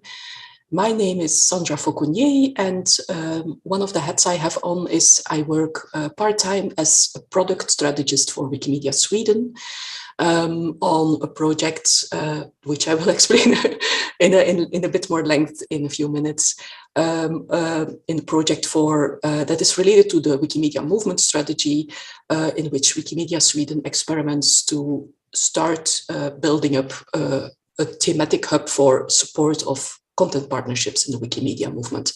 And my side of the work is looking at how we can improve the situation of software in that area, software which is often written and made by volunteers, and how we can support this better and make sure that the software becomes more sustainable. And that is also the topic of this session. Just for, and I welcome everyone who is joining now. Welcome, welcome, join us. Just for housekeeping reasons, I am going to put in the chat here in Zoom the link to our Etherpad. The Etherpad is really central to this session in the sense that I really hope that as a group here, we will have a lively conversation with each other, and also shy people are, triggered to put their opinion in there.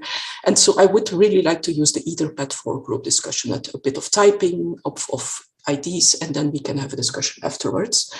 I will actually start sharing my screen for a short introduction while everyone joins. And I really welcome everyone who is joining here. Hi, everyone. Let me see. For sharing my screen, please bear with me. Okay, there we go. And I'm just going to shuffle around that I still see your face, because I like to have that, to have a bit of a group feeling. Yes, that's better. All right. So for all the people who just arrived, I'm not sure if you see the previous chats. Messages here on Zoom. We have an Etherpad, and I would like all of us to use this Etherpad for active discussion. In the Etherpad, you also see some information about the program, about what we will do together here the next 30 minutes. And so in the Etherpad, you will see a short overview of what the session will be about. I will introduce this session while people trickle in with some context about why we are having this conversation. And then we will have a bit of a group discussion inside the Etherpad and also with invited people here in the group. Hi, Navino, welcome here and good to see you as well. And as I want to emphasize that this conversation is only the start of a much longer process. So I'm aware that not everyone who should be in this conversation can be here. So we would really like to follow up. I would actually like to encourage everyone who is interested in this conversation, who is here and thinks like, oh, I'm really interested in this conversation. I want to stay in touch. Please, first thing you can do in the Etherpad is type your name here. If you're comfortable doing that, of course. So let's say I am just a participant, I'm typing my name here. And if you want, you can also add your email address. And if you are affiliated with a piece of software, or if you are working on a specific project that is relevant, then you can also enter the name of that project. So that's a way we can start together. Just type your name here. Of course, I'm already listed. If you are uncomfortable leaving your email address, you can, after the session, also email me and just get in touch with me in private, and then I will also have your contact information. I will now jump to a few short slides just to give some introduction and to warm up the group while people are coming in. In this session, I am, as I said a few minutes earlier, I am representing Wikimedia Sweden. Wikimedia Sweden is at this moment experimenting with what can a content partnership hub in the Wikimedia movement look like. And I am here with a specific hat on, looking at how can we support software for content partnerships better. I have a few slides with some context. So some years ago, and I know that some people in this group have been really a big part of these conversations or have at least followed them along. We've been having conversations as the Wikimedia movement about where do we want to be in 2030? What is, what are we striving for as a Wikimedia movement? And lots of recommendations and lots of ideas came out of those conversations. Our movement strategy for 2030. And one of the recommendations has been that we will ensure equity in decision-making, that we will make our decision-making about the crucial things we want to do more equitable, that we will also establish a global council. That's one of the things that is going on, but also start thinking about a more decentralized way of organizing our movements. For instance, with also, besides the organizations that we already have with the chapters, the affiliates, also the establishment of regional and thematic hubs.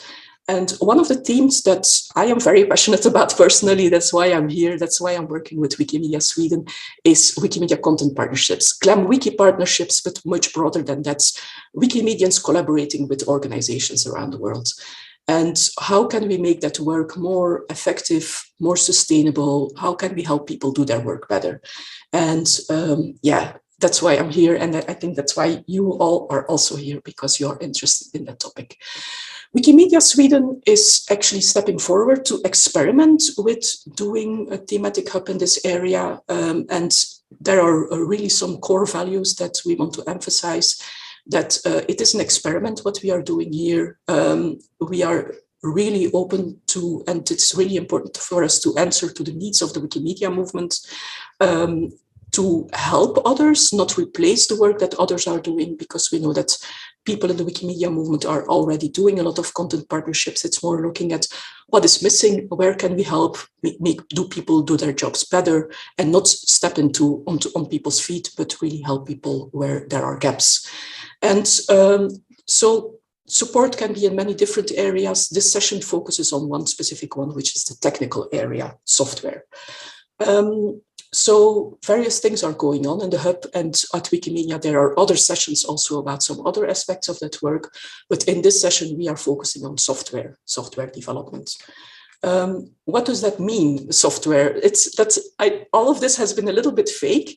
For me, software for Wikimedia content partnerships, to make it a bit more concrete, that's things like, Pattypan. That is things like software that we use for batch uploading data to Wikidata, batch uploading images to Wikimedia Commons, to keep track of statistics of the impact of our work in this area, visualizing things, and all the infrastructure around it.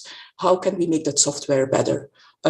We know of cases, where the software, this kind of software is very often developed by volunteer developers, which is amazing, passionate people developing really crucial things. And we actually want to make sure that volunteer developers can and are, encouraged to continue doing this, because there's a lot of innovation going on in that area. But how can we make this software also sustainable over the long term? How can we make sure that software stays maintained, that people can keep using it if they find it important, if it's valuable for them? And that has various questions. And in this session, in this discussion, we will only touch upon it very, very superficially. And our intention is really to continue talking about this over time. And this is only a starting point. But what can a thematic hub do in this area? What should a thematic hub do and not do? And we will talk about it already a bit in a few minutes. How can we organize this? Who helps to decide, make decisions, like which software do we really want to support for the future? Do we need new things? Which software do we also want to sunset? Things like that. How do we decide? What do volunteer developers themselves want? And also, who pays for things if there's money involved? How does the money flow in? Who is being paid? Who is not being paid?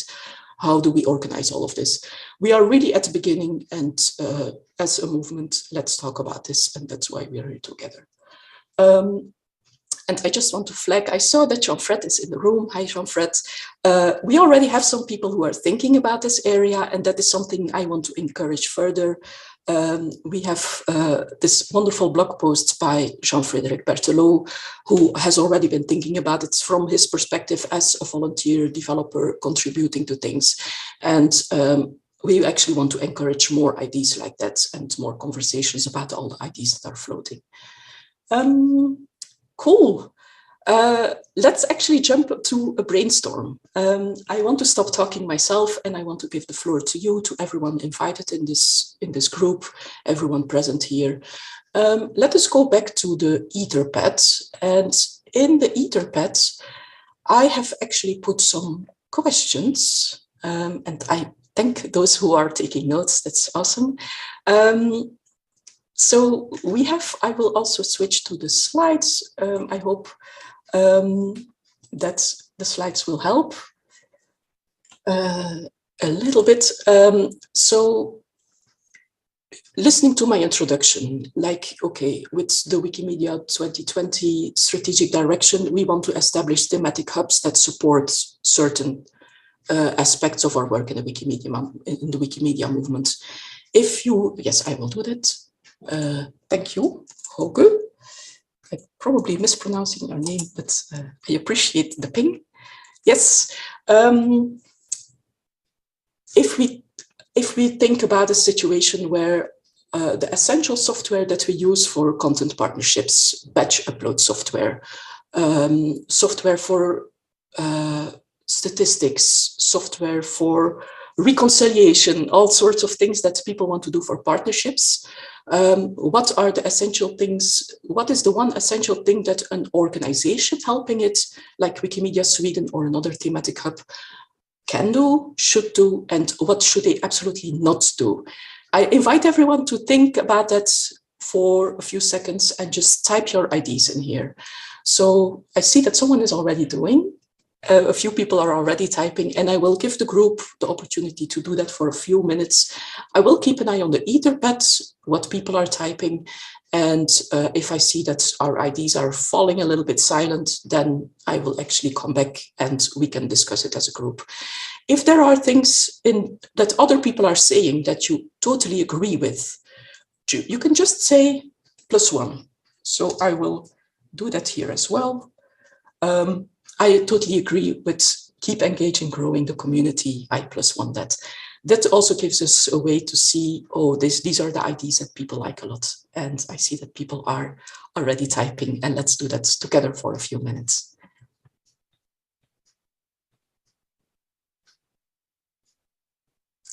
I forgot to think about the waiting music. Oh, well, I will not sing because that's terrible. But just imagine that there is the music that you like inspiring you to type here.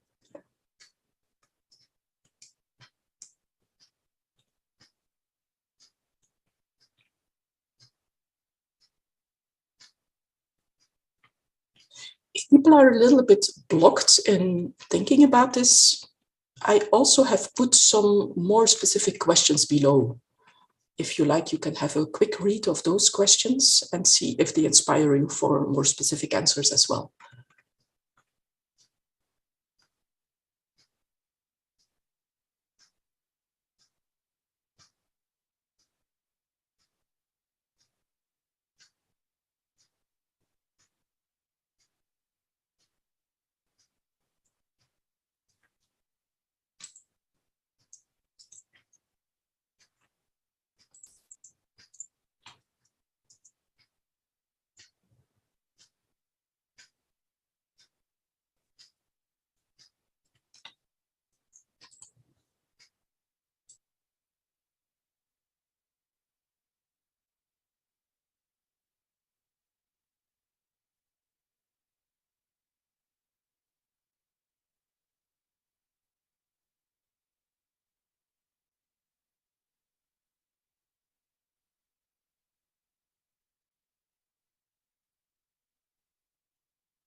There's still a lot of activity here, which is great. I see that most people have very positive ideas, which is good.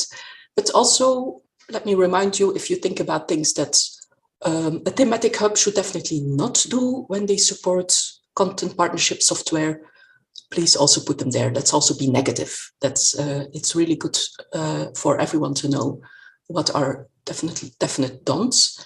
I am also seeing that some people are putting +1s behind IDs, which is great. That helps us to see which things are most important to this group here. So please do that as well.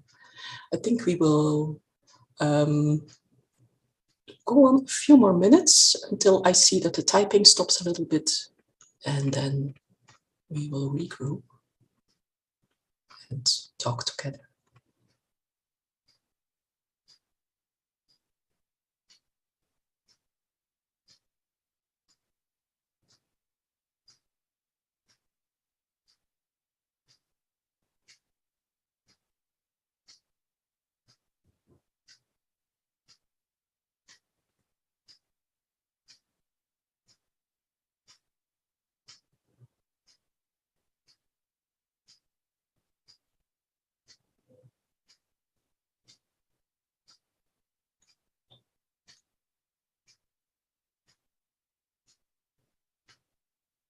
I see things that I find really interesting.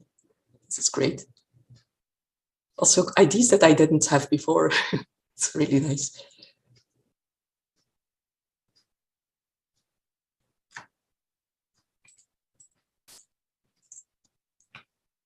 Not sure, maybe some people have arrived quite late, so I will post the link to the Etherpad again.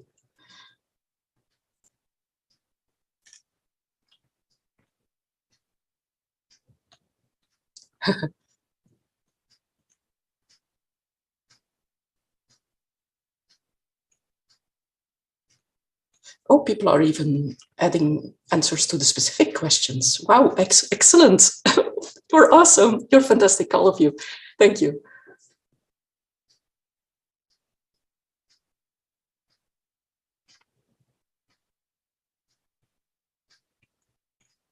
This is gold. Thank you very much. I see that people are still typing. I would say also, in the interest of time, we now have 13 minutes left for this session. Let's continue typing for 3 minutes. For people who will watch this recording afterwards, it will be like, people are typing in an Etherpad. Oh, interesting. Let's type for 3 minutes more, and then I suggest we kind of finish the typing session and we go back to a group discussion. And in that group discussion, there are some people in this session who I explicitly invited to be part of the conversation. We have Revital from Wikimedia Israel. Wikimedia Israel works on the GLAM Wiki dashboard, which is a tool for statistics for GLAM collaborations. We have Navino Evans and we have Eugene Egbe, who have been working on a very nice tool called the ISA tool for tagging images on Wikimedia Commons. Let me see, we have Jean-Frédéric Berthelot, who is a very active thinker in this area, also a volunteer developer who helps us think through things and has blogged about this topic. And I would like especially to ask these people to also maybe give some comments on what has been said here. But I also want to say, everyone who wants to comment upon something, feel free to unmute yourself and speak up. And if you have a question or a comment you want to make, let's use also the raise hands feature of Zoom, so that I am aware and the other people in the room here are also aware that people want to speak up. Don't be shy. Feel free to speak up, everyone. In the meanwhile, I already see 2 questions in the chat. How many paid developers are currently working at the tools you collected in the tool hub list, or in general at Wikimedia projects related tools? That is a really excellent question, and I actually do not know. And that is probably something we should be counting as well. I think, looking at the list and just eyeballing it very quickly, I do think if you would count all the paid developers for all these projects, and some I don't know, maybe POS is also some paid people. I have no idea, actually, I don't know it. Maybe 3, 4 FTEs totally. Most of them are really volunteer tools, or have been built just through a grant for a few months on a paid basis, and then afterwards, there has been no payment anymore, and there has been some low maintenance of the tools. PattyPad is in that situation. It has been built by a paid grant, but then no more paid support. Some of these are really, really hardcore volunteer tools, so no one is working on them on a paid basis, like all the Magnus tools, etc. But that's an excellent question, and I think it's a really good one. When I continue building this tool list to make sure that everyone is clear about it, it's not a final list. I think that's one of the things to keep track of, like, are there people being paid, or have people being paid to do these things, or are they purely volunteer based? And I see that there is a question from Butch, who put up his hand in the chat. Butch, if you want to speak up and ask your question, feel free to do so. Hello. Hi.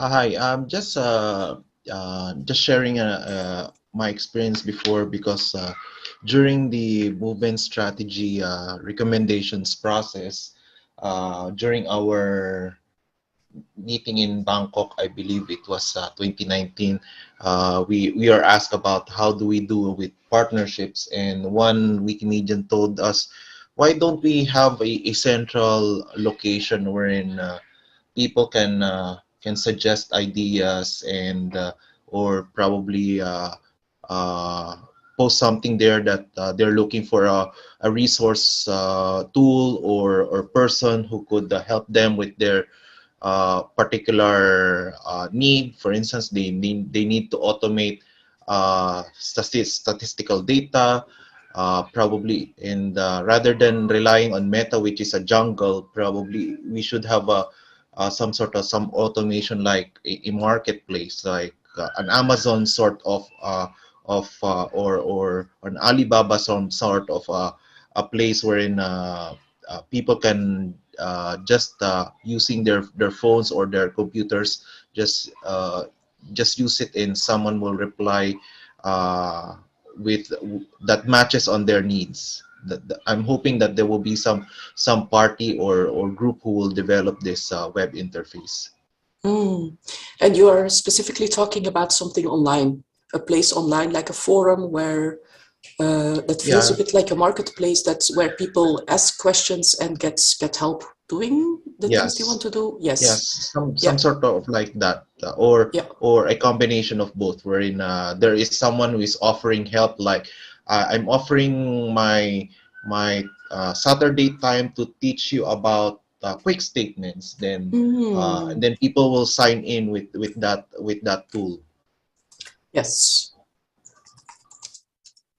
I'm actually going to type your suggestion. I have the impression that is this suggestion here that we have in the Etherpad, right? A marketplace where people post requests and offer capacity building. And I will add your comments there, also a tool where people can offer their knowledge, help, etc.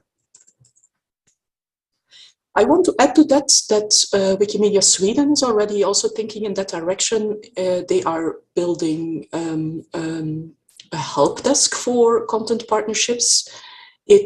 I'm not sure if there's already ideas on doing that online in some sort of forum or marketplace setting, but it is definitely good to keep track of that and see if that fills your needs. And if you have ideas about that, I'm very, very certain that Wikimedia Sweden, the people who are working on the help desk, will be super happy to hear your feedback and comments.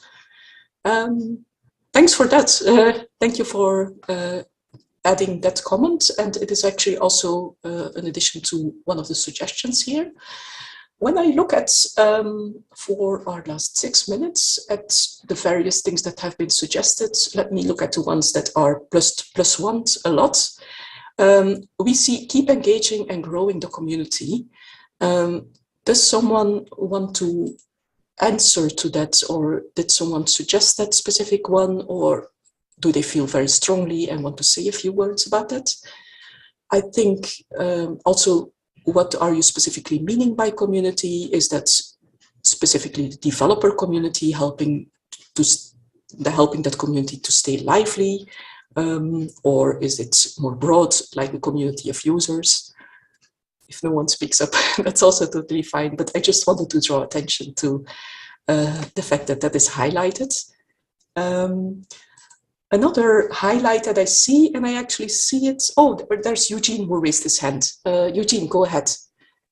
All right, I just wanted to share more light on engaging the growing communities. Yes.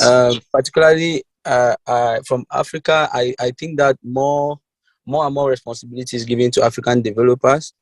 I think that if there is a lot of work done around GLAM in Africa, then the developers in those communities should be engaged more, because I think most of the tools we use are not specific to the realities that we face in Africa. So if we can concentrate this energy around the specificities or the realities in Africa to build tools that are specific to these partners or these organizations implementing these GLAMs, then it will be really good.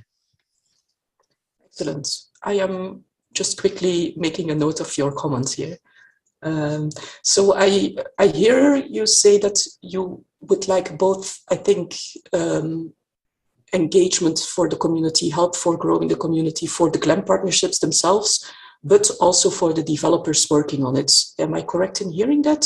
Or sure, yeah. Sure. Excellent. Thank you. Okay, I will leave it to others to respond because I'm also moderating here. Another thing that I see coming back, and I totally agree with that, I want to cluster a little bit. I see here that we want better documentation, learning resources, masterclasses, trainer certificates. I totally agree with that. I know myself that someone already said here, like the mess that is meta.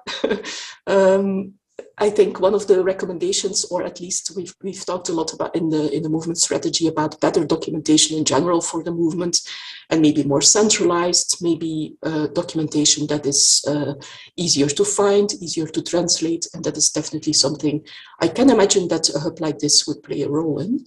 I see a hand from Alicia. Alicia, go ahead. Take the floor. Yeah, thank you. A lot of the work that I do at Wikimedia Sverige is working with GLAMs who want to have content partnerships with the Wikimedia movement. And we are really seeing this shift in that GLAMs don't just want to get their stuff uploaded to Commons and so on, but they actually want to develop in-house expertise, and they want to develop their own long-term strategies and continue contributing to the platforms on their own.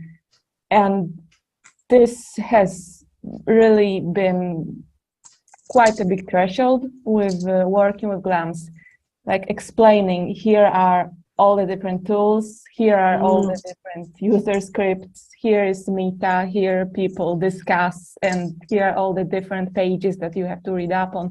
And here's all the pages with documentation that a lot of people have developed in parallel or not at all. And I often get the impression that GLAM people expect a nicer package to learn from because they want to invest their time into it.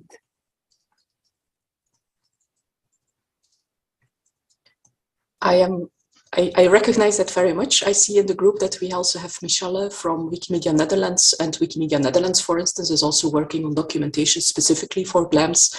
So I made a note of that. If people want to add things there, then please do. We are almost running out of time, but the Etherpad, I think, is a fantastic resource that we can come back to later. I just want to quickly say, we will follow up on this. So as I said in the beginning, if you want to stay in touch, please leave your email address or email me, because this is just the start. This Etherpad is gold, and we will follow up on it.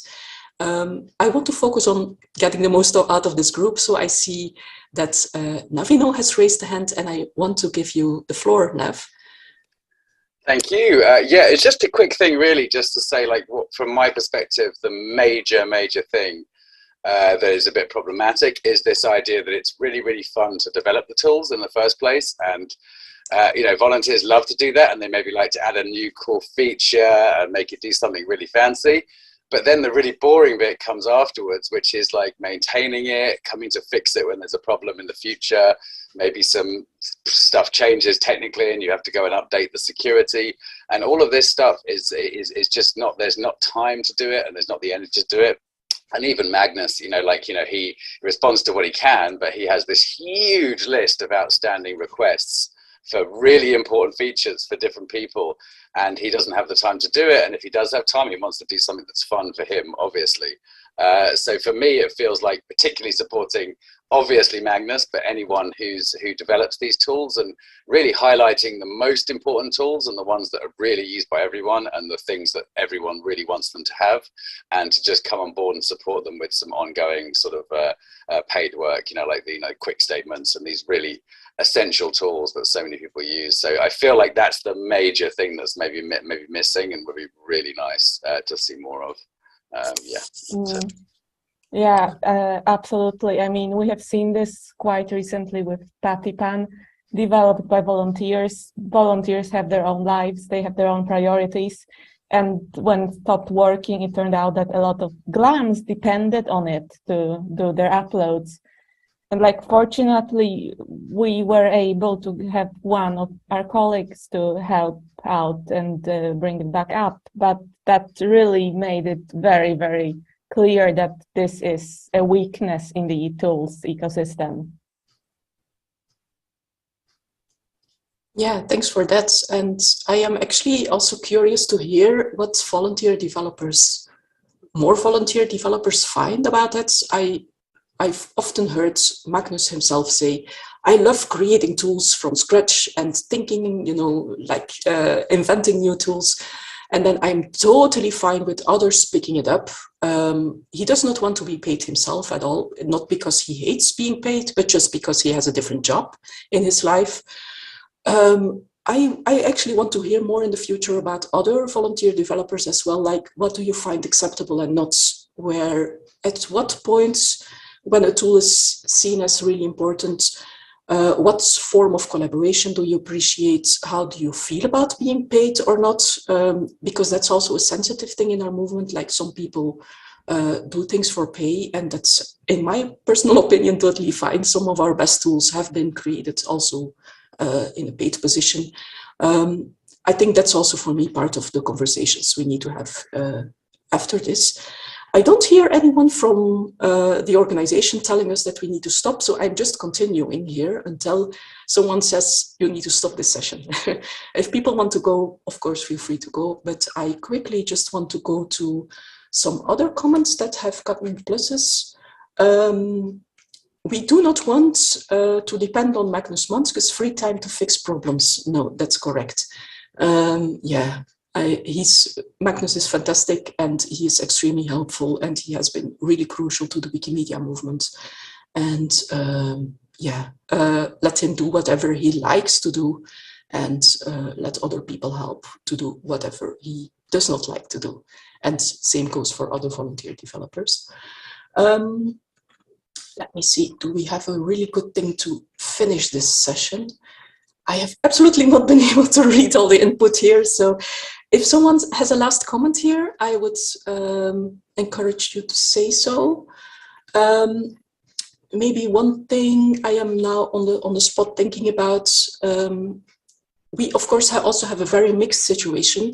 We have tools like the ones created by Magnus Manske himself that have been totally volunteer driven, but then we also have tools like the one that Wikimedia Israel is working on that is basically supported by an affiliate. A Wikimedia affiliate is building it, or several affiliates are building it and are maintaining it.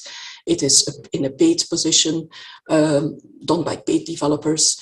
And also there, Wikimedia Sweden does not want to get in the way. It is great that, also affiliates, organizations take initiative in doing things. And I think it's really good that we find also a way where we stay in touch very well about these things and we help each other. But if affiliates, if groups are really willing to do things, then they should be able to do that. And we should support each other and find a way to do that as well. I see the message that we need to wrap up. There was a last hand from I think Alicia again, if you still have your famous last words. Yeah, I was looking at the tasks that would be good to be taken over by a formal organization such as us. And I see documentation, long-term maintenance, and prioritizing what should be developed. These are the things that are not as glamorous to do if you are a developer and you like developing cool tools. But then to actually write good documentation, that requires a different set of skills to make it all cohesive and available to different target groups. So that is a very good point that I will be taking away from this. Totally. Thank you. Oh, last hand from Eugene, or was that still your old hand up in the air? Sorry, we're going to really have to finish. Oh, I'm sorry. Just for the next session. Thank you, everyone. But let's be in touch.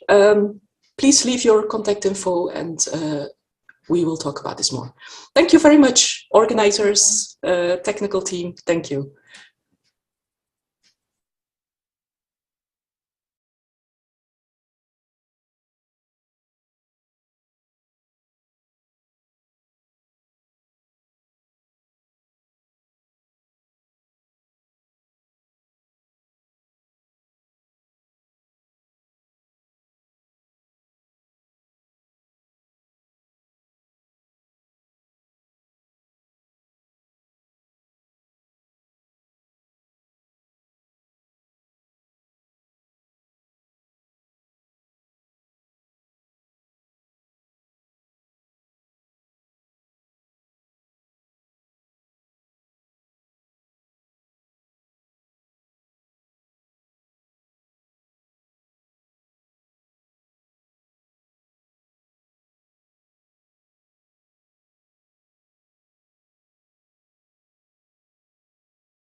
Welcome to The World According to Wikipedia, the podcast that explores the weird, wonderful and baffling world of Wikipedia, the people who write it and what makes them tick. With me, Fionnuala. And me, Rebecca. And in this episode, we are live at Wikimania 2022, which is very exciting. So, yay. And we have a guest. We do.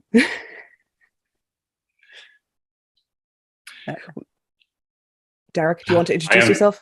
I'm Derek O'Shea. I run the Irish Forum Twitter account, and I wrote the book Motherfucker Dispatches of Not So Dead Language, and I used to present the Motherfucker podcast on Head Stuff Podcast Network for former stablemates with the World According to Wikimedia. So I'm very delighted to be here. And an old hand, I believe, at live streams when you had Patreon and other things. So yes, well, I'm not sure if I ever got completely used to it. I think you're still learning. It's one of those things that takes a moment to learn and a long time to master. So this is a little bit different from our usual podcast. We're going to mix up the format a little bit because we have Derek with us for the entire show, rather than me going off and having a Zoom huddle with one Wikimedian of my choice, and then I deliver the interview back to Fionnuala. Not too long, not too short, just right, like a Goldilocks interview. So this is a little bit different, so we're mixing it up. So if you have any questions for Derek, some of you who attended Celtic Knot in 2020 might be familiar with Huna's work already. But equally, if you have any questions for us about the podcast or about podcasting in general, do add them to the chat. I'm also keeping an eye on the Etherpad as well. And I'm attempting also to keep an additional eye on our time to make sure that we don't rush ourselves or go too far over.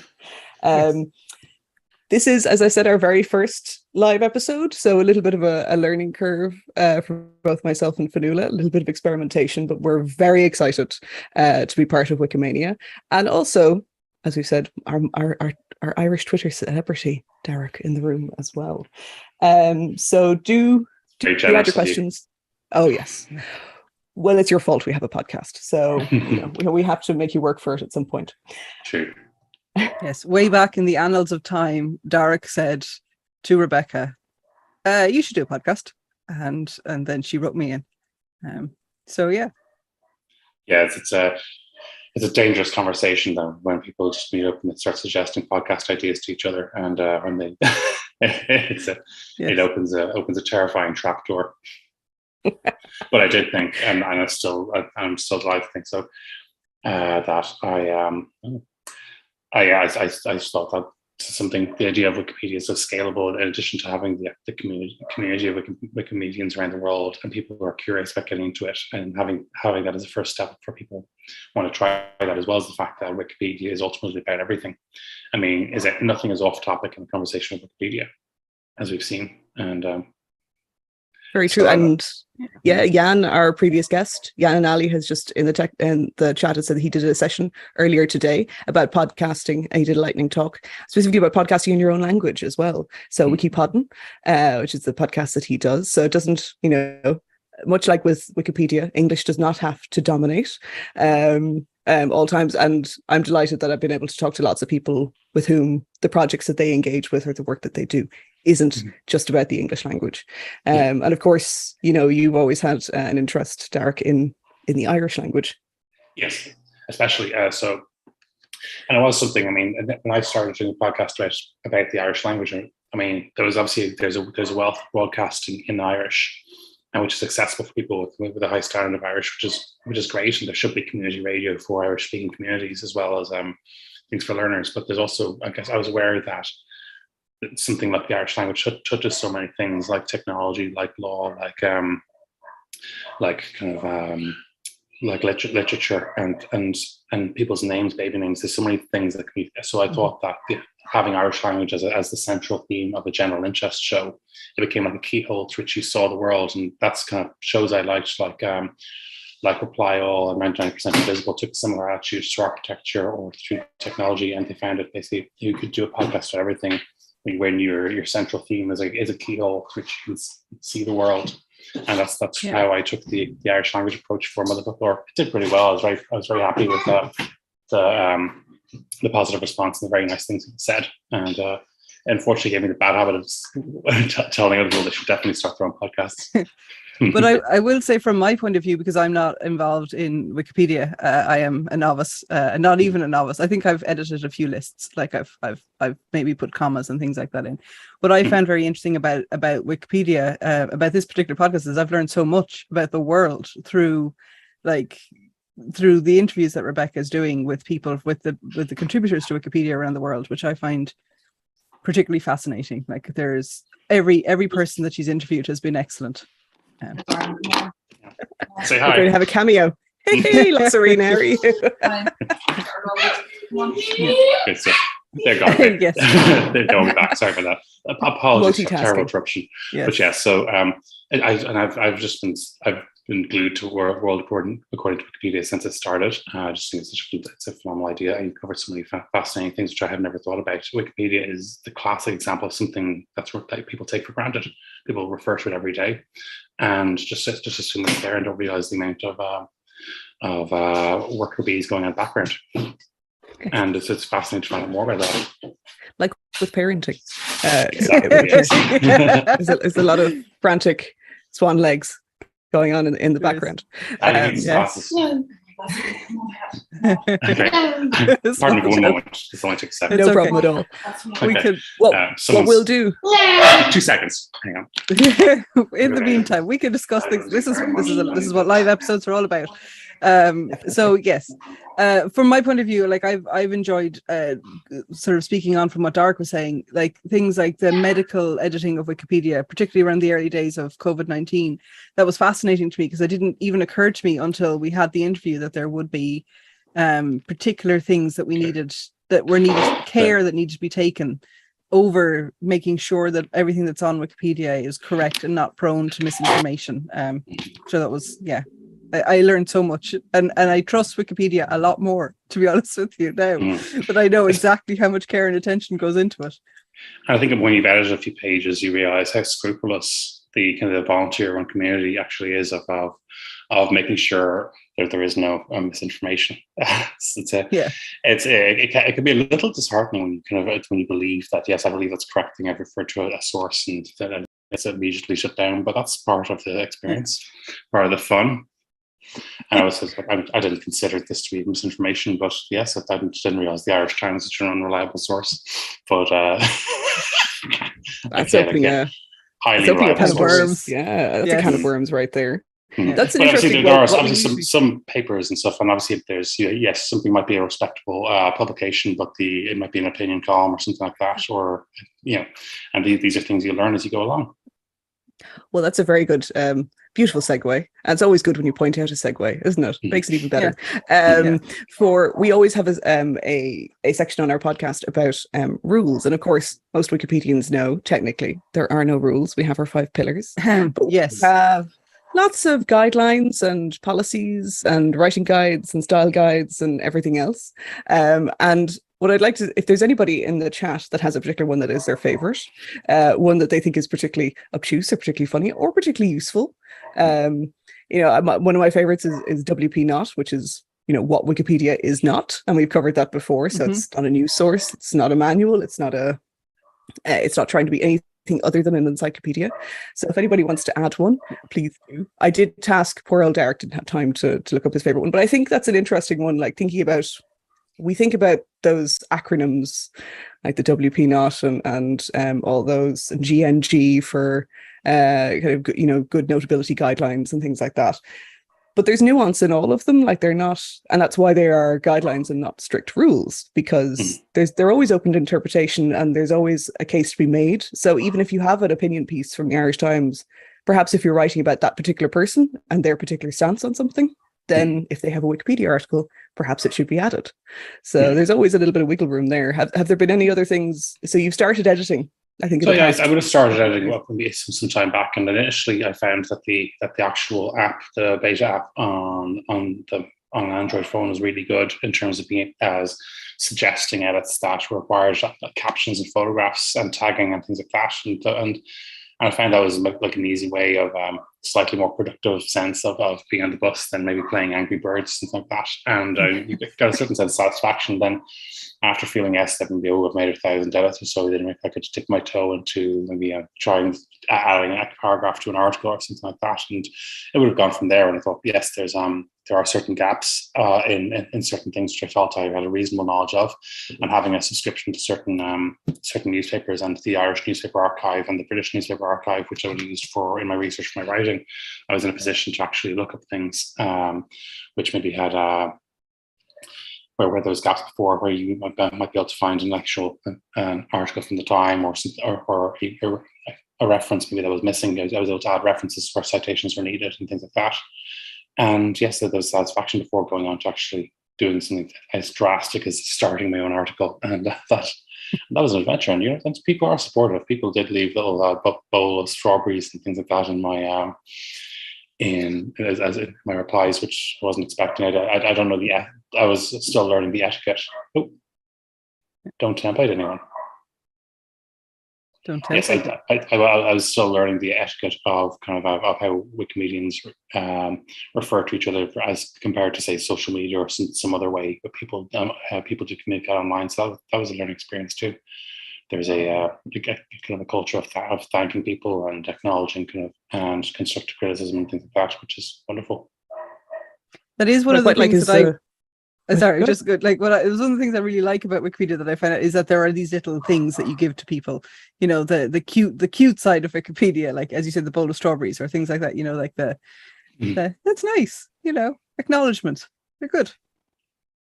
It has been shown that even the simple thank button does encourage people to stick around, because they, a bit like, I suppose having a Twitter or a Twitch stream or whatever it is that you feel perhaps very few people are paying attention to you, actually somebody going and taking the time to say thank you for doing a particular thing, especially if it's on a low, kind of a low traffic article.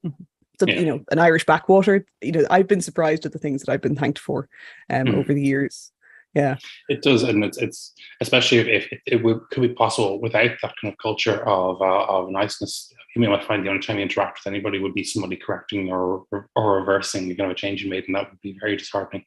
So it's nice to actually get that, somebody noticing that you're new and kind of suggesting things, and then this, as well as the Wiki Ireland project and things like that, seeing there's a list of stubs that just need to be fixed, and that somebody that's it's a great gateway in for someone who's not sure where to start.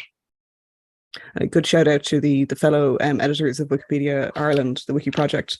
They're doing a huge amount of work. There's about 3 or 4 of them re-rating. They're going through all of the articles tagged as being related to Ireland, and they're re-rating them to make sure that stub start C upwards is correct. We've had 2 really interesting suggestions in the chat.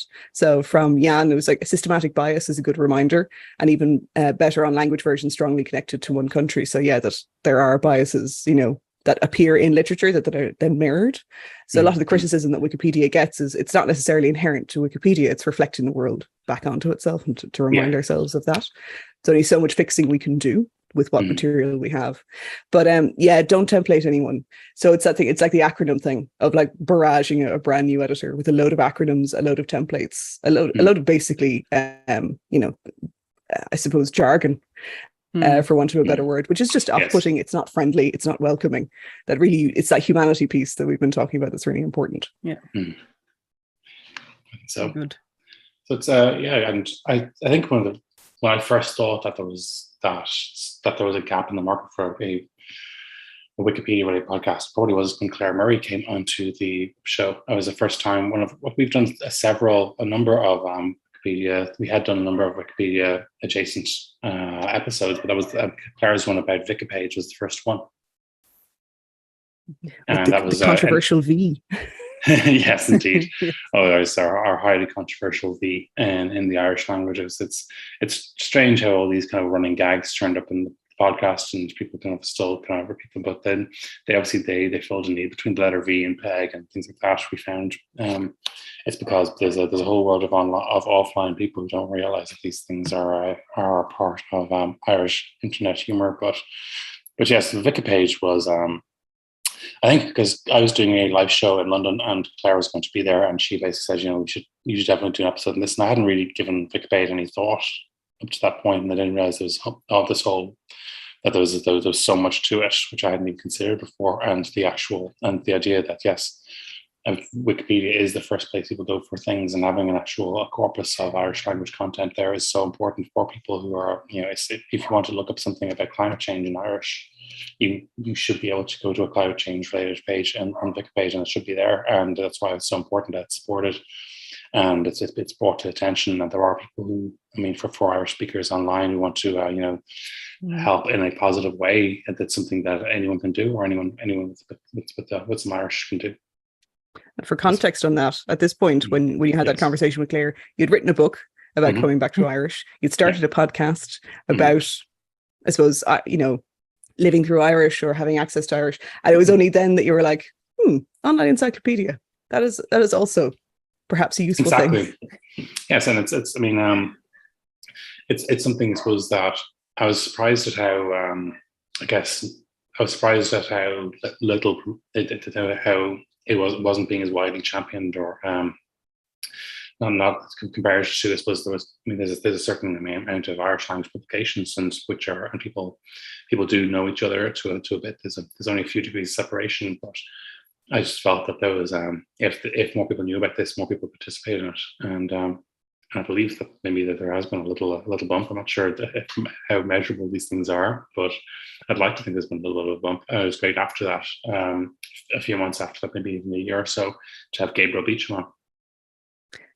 Yes. So this is a plug for the archives of Mother Folklore. So for those who don't know, Gabriel Beecham, he was one of the founders, or seen as Gabriel the founder. Beecham, yes, is arguably the founder of Wikipage, and he did it he's just one of these ridiculously accomplished people, and like so many people who are that brilliant. He's enragingly modest about how very good he is, how smart he is. The fact that for the crack he created kind of the Irish language Wikipedia while he was I guess a teenager in school, kind of waiting for his mom to come home or something, just messing around the computer, and that's basically, and that's it all emerged from there, I think. And so it's and he's a doctor now as well, so as everything else, and he's worked on the Irish language kind of content in Duolingo, as well as being as well as fighting COVID and doing all those things. So just show you a remarkable man, and it was just great to be able to bring more people's attention to that. I suppose that it was that somebody starts these things, somebody takes the first step, and when you all take in, if the community can join in, amazing things can happen. So it's I mean, it's because I think, and I suppose I was inevitably going to compare Wikipedia to other minority languages, particularly European minority languages, to see if, I mean, without wanting to get into try comparisons about which one's bigger or things like that. But it was, I thought that given how, I mean, how in some ways people, like a lot of people in speaking other minority languages, would consider Irish to be a role model in terms of how widely spoken it is. And in Ireland, how well supported it is by the state. But then I still found that there was some, I was surprised at which minority languages had larger kind of bodies of articles in Wikipedia. Mm-hmm. I think Breton was in France was much bigger than expected, considering that it would be I understand it feels quite imperiled, or the Breton speakers consider it to be in a state of peril. I don't think there's any I don't believe there's any compulsion to teach Breton at schools to the same extent there isn't like in Irish, or doesn't have that. So it was interesting to see that how something that compares. Mm-hmm. Of course, our interpreters, bless them, are coming up against the phenomena of Irish people talking very fast. And yeah, we apologize for that wholeheartedly. It's one of the things that's happened to me at every single, I think, international Wikimedia conference that I've attended, is that it usually takes me about a day to slow down and stop using quite as many Irish idioms and turns of phrase that just tend to, for the rest of the world, are a little bit baffling. So thank you so much for that reminder. I appreciate that. It's interesting when you talk about, because one of the reasons that obviously we brought you in for the Celtic Knot conference in 2020, and the Breton community have been active contributors to that since the beginning of it in Edinburgh in 2017.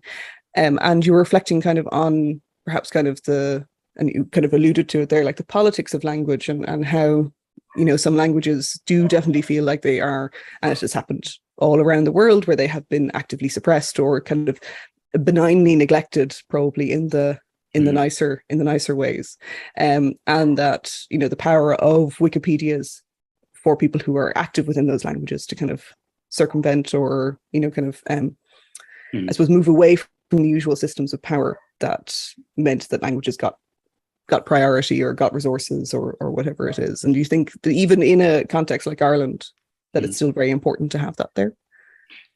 Yeah, I think, I mean, it is. And it is interesting how I'm going to talk very slowly now. It is, I suppose, certain minority languages are maybe adjacent to one very large language. And then often it seems sometimes that a minority language that's adjacent to two or more languages and maybe has a better chance of survival because it's not being pressed in the same direction. I think because you've got a Basque region in France and a Basque region in Spain, maybe it's not, the Basque language isn't as it doesn't have a single kind of point of threat which is pushing it, whereas if you consider maybe because at the parallel with the Irish language is that everyone who speaks Irish also speaks English. And if people are struggling with their Irish, or if one person's Irish is better than the others, there's the danger is they will fall back into English, speak English instead. Whereas that may not necessarily be the case with certain other minority languages, like the one in Luxembourgish, and things like that, where you might find, say, it has the advantage of being something unifying, and you might find there are certain languages which have that advantage, and then there's certain languages which have a relationship with the state, like the Flemish, and where it gives, where speakers have speaking the language gives you access to a certain professions. A friend of mine in Belgium was talking about how he recently applied for a mortgage in a Flemish bank, and he doesn't know what he signed. they did not entertain his need to speak requirement English. for English. Mhm. Yeah. I mean, he's in a Okay. different country. That's There's true. no need, you know. And so, yeah, I suppose the idea, we were very far from having an all Irish language bank in Ireland. Yeah. And I think it's interesting. It surprises some international people, because a lot of international people, when they think that Ireland has its own language, then of course, and that's the lingua franca, and that's the premise of a very famous film that a lot of Irish students now have to study. Which is the premise of which is that somebody who wants to emigrate to Ireland learns Irish to then move here, and then discovers that nobody actually speaks it until he bumps into somebody in a. And I will find the link, the Wikipedia article to the movie, and we'll put Yuming is Adam Dumb. Yuming is Adam Dumb. That's it. Which is my name is Yuming, and he discovers some people will recognize some of the actors that appear from a lot of Channel 4 and other items. I was interested. I do wonder, though, actually, just to come in on that one, I do wonder if he'd have the same reaction now, because there are a lot more people, particularly young people, speaking Irish out and about, if you know what I mean. It's not like when that film was made, there wasn't the kind of the resurgence in the language, so to speak. But I do think that was at the cusp of it.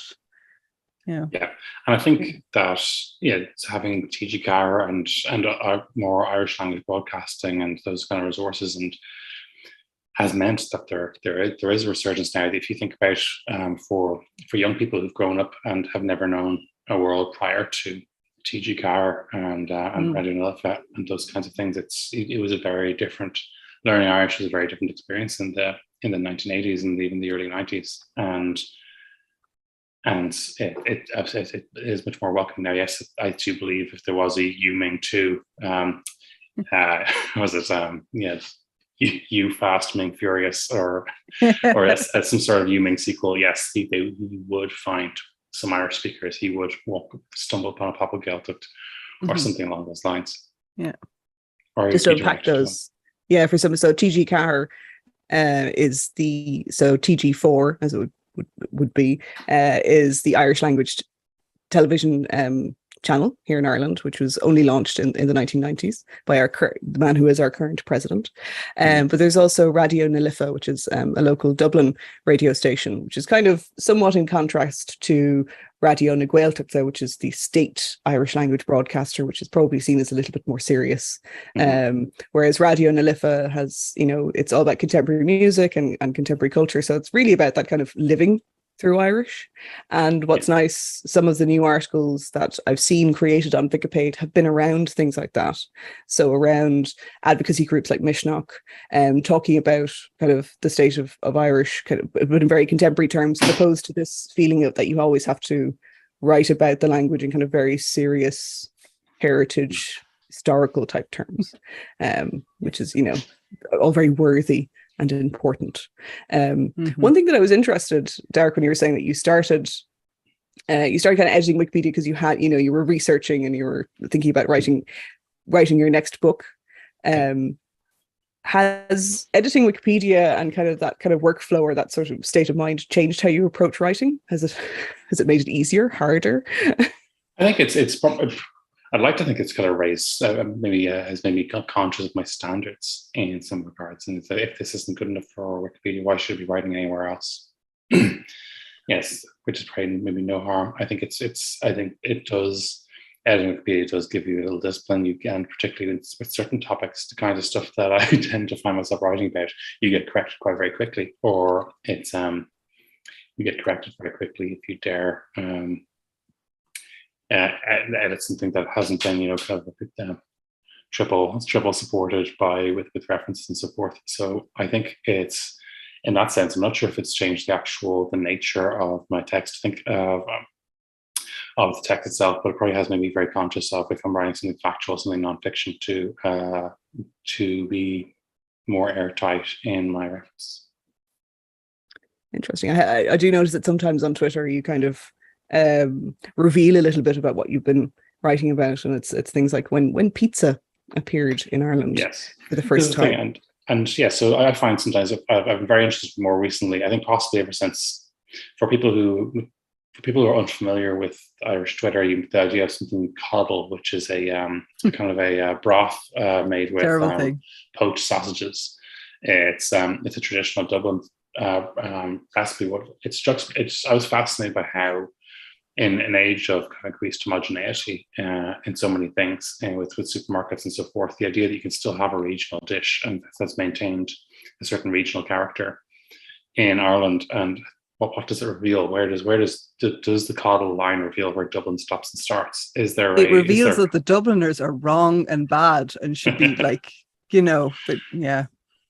For international listeners, it is a stew with boiled sausages, boiled pork sausages. Critically, the sausages are not browned, so they're pale sausages. And this is the I think when you brown them, it becomes like a cassoulet or something. That's but yes, I guess when I've been reading more about Ireland's food history and Ireland's food heritage, like the serving lasagna with coleslaw, and when pizzas were introduced and when people stopped using inverted commas around the word pizza, it struck me as there is a story of Ireland's food culture. And when you actually look into it, when you look into why pizza took long to adapt, why when you realize that this tells a story about kind of European integration, but also about the introduction of frozen food and how houses having fridges and things like that, and on all the suburban conveniences and how late they happened in Ireland compared to the other parts of the world. I didn't know why we still refer to like those fancy fridge freezers as American fridges. I didn't realize this was seen as one of the huge differences between Ireland and America was the convenience of a fridge freezer, and this was something that was seen as so highly American. This is why when delicatessen started and you could pick up some refrigerated food, and that's why the lasagna was next to the coleslaw, and that's why people decided to serve them together.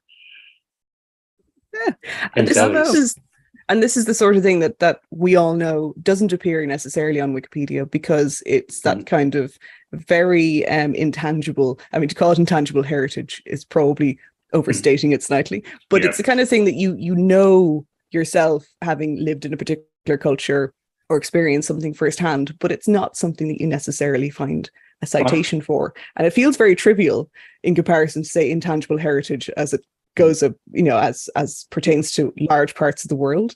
But at the same time, I was recently engaged in an edit war on the crisp sandwich, and whether or not it's an American or a UK Ireland invention. So it's not having the citation thing. I'm sorry, it's an Ireland. It can thing. become very, very kind of heated because there is no definitive answer, because it is soft and malleable in history. And that's why it was so important to find. Like, I actually found that social diarists in newspapers in the 70s actually gave some. They were their first people. They would notice something like you wouldn't get a news article about, lasagna is now available in this shop in Dublin, but you might get like an ad and then maybe social diarists saying, oh yes, we had a lasagna in inverted commas there recently. It was very nice, and then so those kinds of things after it happens, and it's linked in some ways to the Irish language, and that people contesting why, if a word really comes from Irish, or if it was added after the fact. And I did find that then there was a debate with the origin of the word crack, CRAIC, as it's spelt in Irish, and there was a widespread view that this was invented in the early 90s to sell kind of Ireland as a fun destination instead of an intensely religious country. And that's, I mean, that may have been a motive, but they were definitely existed prior to that. And then you find, yes, some people say, no, I never heard of it from 1990s. Well, you didn't hear a lot of things, mate. And it's just, again, anecdote does not equul data. Also, is the other side of that. And that's why I suppose it felt that it was great to actually, when you go back and you look into these food heritage things, because at what point you say where is a local area? Where do Blad stop exactly at the edge of Waterford, or does Coddle stop? There is a house which is the last house to serve Coddle in Dublin. That is the border between rural Ireland and the city.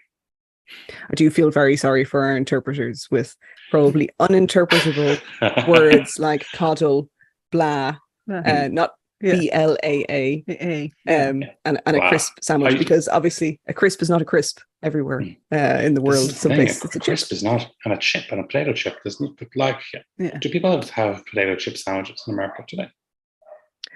That is a question that is, I would imagine, just as fraught as the crisp sandwich debate. But it's interesting, and that's one of the things where I suppose that's the difference between a minority or a small language Wikipedia, where to a certain extent, if we write the article on a crisp sandwich in Irish, we can kind of center it within that language and perhaps center it within that experience. But when you're talking about the English language, then you're having to deal with the whole Anglophone world, and then also the experiences of other languages as they manifest in English then as well. So trying to kind of marry I suppose there's a niceness to the kind of small community language Wikipedia that allows for perhaps a little bit more kind of cohesion or something around certain topics. And assumed knowledge, I think it's very hard to find the point of assumed knowledge in an article. If you think that if you're going to write an article about John Charles McQuaid, how much assumed knowledge about Irish Catholicism do you bring? And how much do you just say, well, actually, you could reasonably expect a person who's never been to Ireland before to pick it up. Because if I was going to similarly just stumble upon an article about a major kind of theological figure in another country, and I would have no knowledge, I would like to think that Wikipedia would be able to cater for me. That's a topic we've never, and it's probably a massive one, and we might have to have you back on to talk about. But yeah, assumed knowledge is and as Jan is saying, like systematic bias, that if you're translating, and I think this is a really interesting point for small language Wikipedias, the kind of the chasing of translating from a dominant language, say like English or French, or Portuguese or Spanish, into another language Wikipedia can import all of those things in with it. And I think it's something that the Wikipedia community, not that they discourage translations, but perhaps it's not seen as the most effective way to build an encyclopedia. I do sometimes, from my limited French and German from school, I sometimes look at articles in Ireland and articles about Irish related topics in those languages. And I think the French article on Cork has a lot of pokes a lot of fun at the Munster rugby team and the Cork accent in ways which I wasn't expecting to see. And these things don't get mentioned at all in the German article at Cork. But it is interesting because obviously, I mean, the France Cork connection will inevitably mean Munster rugby is always going to be a huge part of that. And whereas that wouldn't be the first thing a German person would think of when they think of Cork, or a Swedish person would think of when they think of Cork. That's really interesting. Do you have anything? I wonder what the Wikipedia, the Wikipedia article on Thierry Henry might say. I'm going to check that now. That's the Thierry Henry in Ireland is kind of our version of Don't Mention the War. I think sometimes Irish football players. We are coming up to time, and I wanted to just I don't want to wind us up too quickly, but at the same time don't want to get cut off unceremoniously. As happens with these things. But I really wanted to thank you, Derek, so much for all of your support over the years. You have allowed me to be the curator of the Motherfolklore Twitter account over the years, which has a massive following, and to tweet. Both myself and Claire have tweeted about Wikipedia and Wikipedia editing over the years. So thank you very much for that. Was there anything kind of you wanted to say to kind of conclude? No, just to congratulate you on the continued success of the World According to Wikipedia. I can't wait to get stuck back in and see what you have next. Cool. Fantastic. Do you want to take us out, Fionnuala? Yes, and that was the World According to Wikipedia. Join us again in 2 weeks. You can subscribe to us on your podcast player of choice. Follow us on Twitter at world_Wikipedia. Thanks to Patricia O'Flaherty for our artwork and Headstuff for production assistance. Go to headstuffpodcast.com for show notes, more information, and to support the Headstuff Plus network. And you can sign up there to become a supporter if you want to. If you're listening and you feel that you want to support us more, you can go to headstuffplus.com and support us there, or headstuffpodcast.com. Support us there. And if you've been intrigued by some of the Irish culture that has been mentioned, there are plenty of other podcasts on that network. One particular, and the name has fallen out of my head right now, but it's all about food. It's all about food in Ireland. spice bags. So yes, look up the phenomena of the spice bag as well, if we've piqued your interest. But thank you so much for joining us today. Really appreciate it. We know we're a little bit a little bit different in the Wikimania setup this year, but thank you all for joining us and for all of your comments. We really appreciate it. Thank you so much. Thank you. Slán from Ireland. Slán.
And I work as a project leader at Wikimedia Sverige. So I'm based in Stockholm, Sweden. And I work mainly with education and learning, but also capacity building in other ways, as well as communication and also community support in our organizational development. So a lot of these issues or topics are included in what we call the Grand Tour of Wikimedia, of which I will talk today. So the first thing I would like to address is that Wikimedia Sverige is aiming at creating a content partnerships hub, which is a thematic hub that will hopefully establish a way of supporting the Wikimedia movement within content partnerships. And we currently work, we have identified 5 different areas, or 6 maybe, in how we will establish this hub and where work is being carried out. And the Grand Tour that I will be talking about today is in the area of capacity building, strengthening the movement around different aspects. One being, how do we achieve good and lasting partnerships with partners that have their own content that can be brought onto our platforms. So this is the Grand Tour is coming from this hub work. So then, what is the Grand Tour of Wikimedia? Well, it is, as I said, capacity building for the Wikimedia movement, as well as for the individual. Because our idea is that small groups of travelers, about maybe 3 to 5 people in a small group, travel to several, maybe 2 to 4 affiliates. That can be chapters or user groups or a group of volunteers connected to the Wikimedia movement to gain and share knowledge. So that's where the capacity exchange is going on. Our plan is that each Grand Tour follows a theme, and that could be GLAM, that could be education or volunteer involvement or organizational development, open source, open data, maybe OpenStreetMap. Well, it follows a theme, as I said. We have a question here, and I will answer them as we go by. A basic question: is this real physical travel or virtual travel? And our plan is that it will be an actual physical travel. And we started this planning a couple of years ago, and well, as you know, we haven't been able to start the tours yet because of the global situation with the pandemic. But our hope is that next year we will have the first tour up and running, and yeah, the idea might even go back to 2014. You were here then, I wasn't, well, yeah, it's supposed to be an actual physical tour.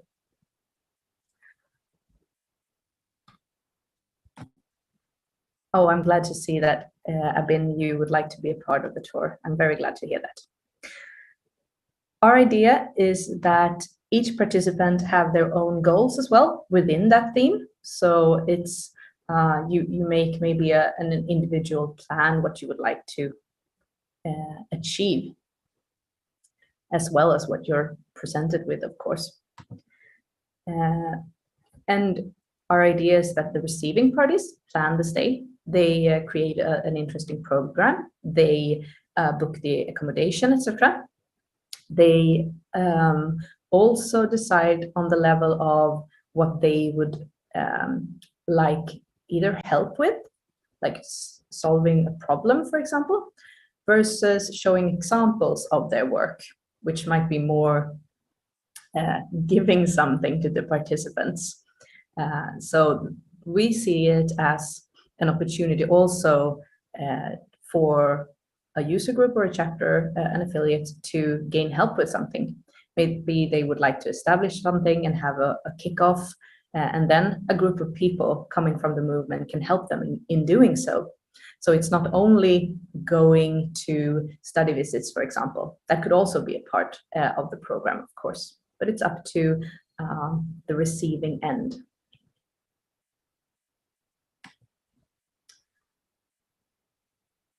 Our thought is that this is both staff and volunteers, and this is an issue where we would like you to give us your opinions if the tours should be joint, and that both staff and volunteers are part of the same groups because it's the same theme that they are working with, or if it's easier to organize it in a way that volunteers go with other volunteers and staff go with staff.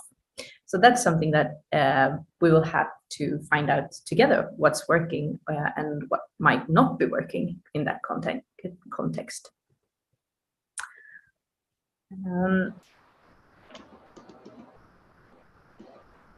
I think I hear someone. Has someone put on their microphone and would like to say something? Or maybe it was just an echo.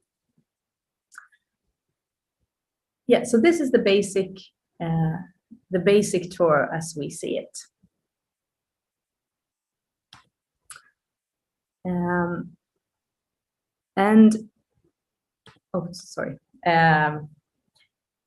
We also have some core values that we see from the tour, which are sustainability, of course, and then we mean all aspects of sustainability. We want this to be as environmentally sustainable as possible. We want it to be as economically sustainable as possible and as socially sustainable as possible. And what we mean by that, it is, for example, environmental sustainability. Maybe the tours will have more of a regional perspective, maybe because of shorter travels, for example, if that's possible. Also going by, for example, train rather than flying, if that's possible.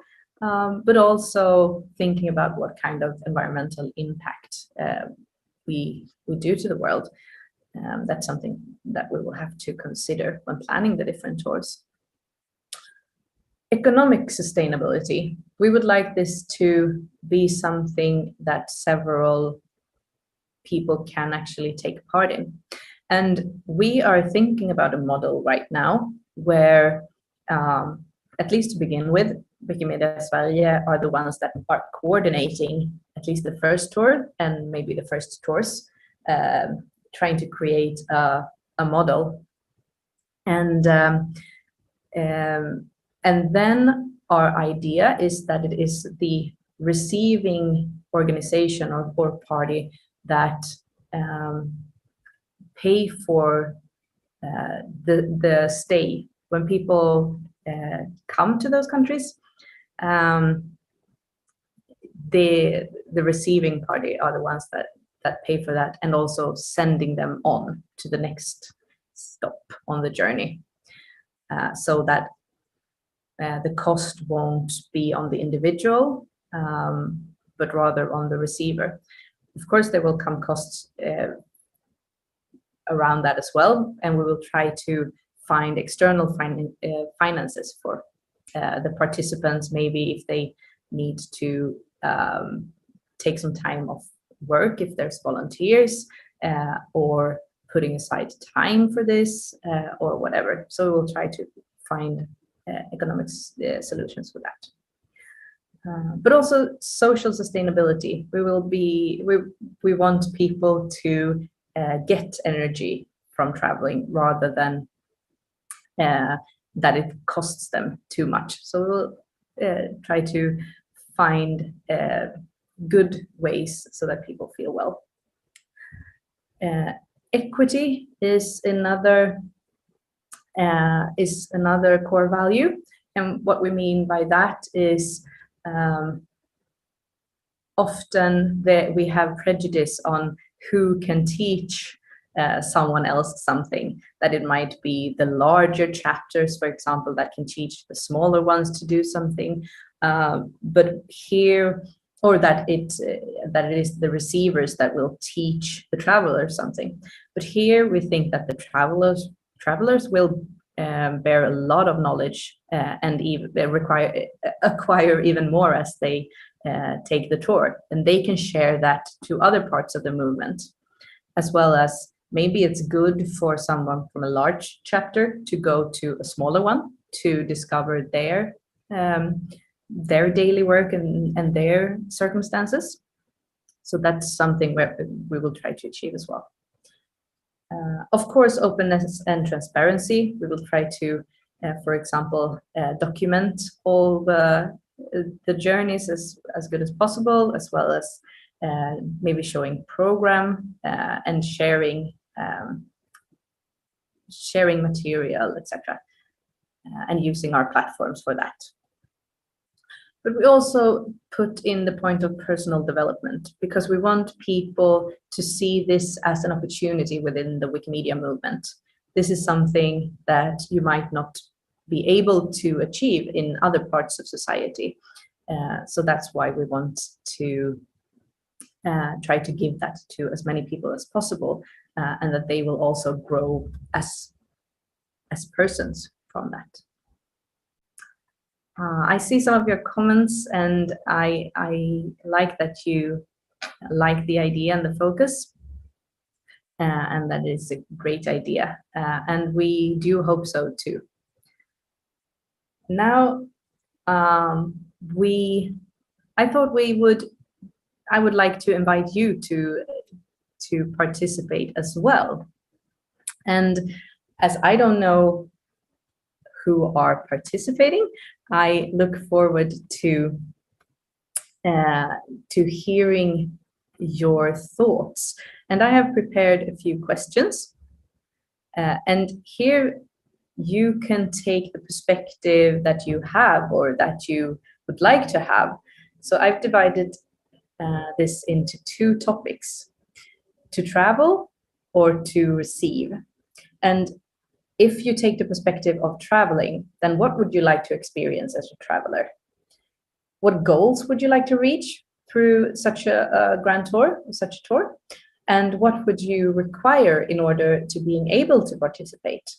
Is it time? Is it money? Is it knowledge? Is it a mentor? Is it support of any kind? Well, what would you require? That's what I mean by that question.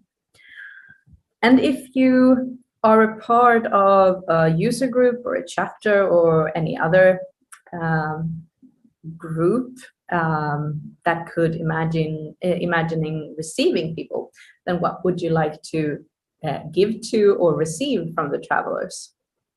What ideas do you have there? And what support would you need in order to receive a participant? So I thought we would split up into breakout rooms. And now that we are almost 50 people, maybe we should do several groups if that's possible. Maybe 3 or so. And no. Let's see. I was going to send a link to the Etherpad. Yeah, maybe that was it. Lisa had posted it already. What would be the average time a grand tour takes? I would say maybe 3-4 weeks. Depending on how we do the planning and if it's possible for people. Are people seeing the breakout room invites now? I see them, yes, or I saw them, but I'm staying here right now. Some will stay, some will go. Perfect. Great. I stopped sharing for now, and I think I will post the, or maybe you could do that, Lisa. If I post them in the chat, maybe you could post them to the breakout rooms. I think that's a possibility, right? I think I can broadcast to all of them, yes. Ah, yeah. So now they are in the chat. And I look forward to also reading answers in the Etherpad.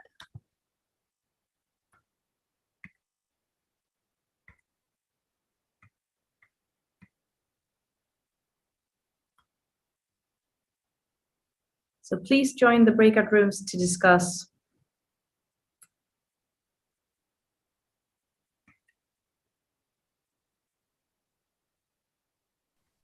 And Josephine, I think you're in room 3.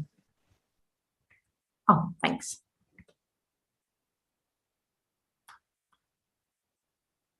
I will be joining room 3.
Просто зараз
I'm happy to see there are a lot of you people participating.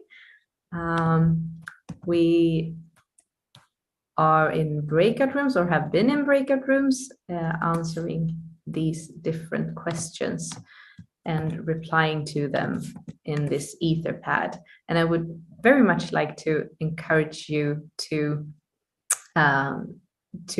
give your answers to those questions as well.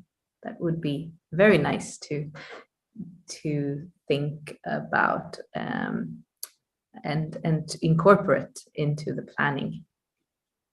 And I see that there are some people writing currently.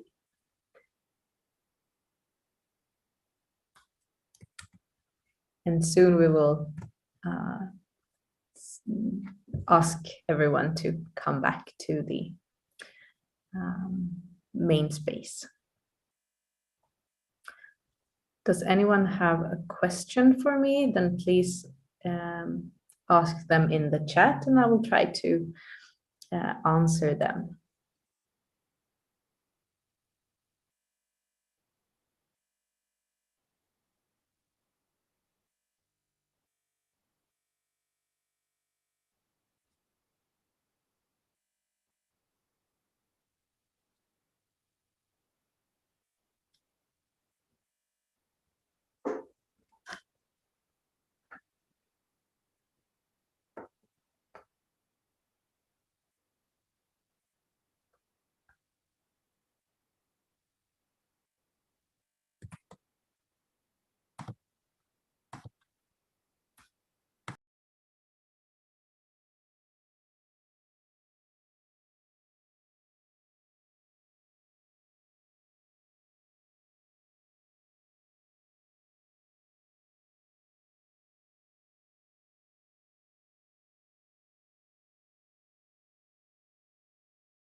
It seems we have an issue that people cannot click or copy the link. That's very unfortunate. And it says the link has an error. You can maybe find it through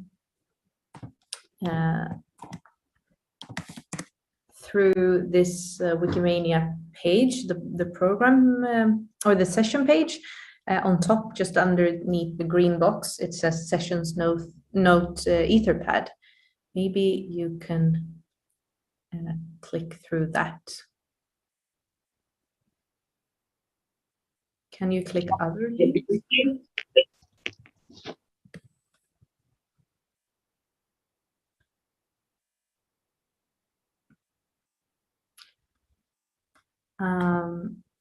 Lisa, can I ask you to close the breakout rooms? Yep, they should all be closed and everybody should be in the main So everyone room. is back here now. Great. Then I'm looking at the Etherpad, even though I see that there are some issues, I can still see that there has come a lot of interesting ideas and that people, for example, would like to experience hearing about projects let's see, about projects that did or did not work and why. Also, they would like to participate in a wiki event, and they would like to network and expand the network and visiting others to see how they do, maybe larger affiliates, and also experience different cultures while learning from them and knowledge sharing, and discuss the issues that arise and see if there are joint solutions. So that's something, that's a variety of things, and it's very interesting to see the differences. We also see that people would like to learn technical skills for tool use, for example, and also learn the different skills of creating open source knowledge, which is at the foundation of what we do, actually. Also find out what strategies they are adopting in solving the challenges the Wikimedia movement is facing, and learn more about community building and acquire more skills and knowledge. And what people would require in order to being able to participate is, for example, a babysitter, travel support, and grant or funding. And a babysitter isn't a bad idea, actually. How do we, as a movement, also provide solutions for parents to participate? And as receivers, we see that there are several aspects here as well that they would like to share. Hospitality, for example, and show a basic idea of how a small Wikimedia chapter is run or receiving that kind of information, and also partnerships between different chapters and user groups, and showing local partners also taking part, which is interesting. And this Etherpad will be open even after the session. So please continue writing things. And then I would like to thank all of you for participating here today. The time has run out, and well, thank you so much for being with us today.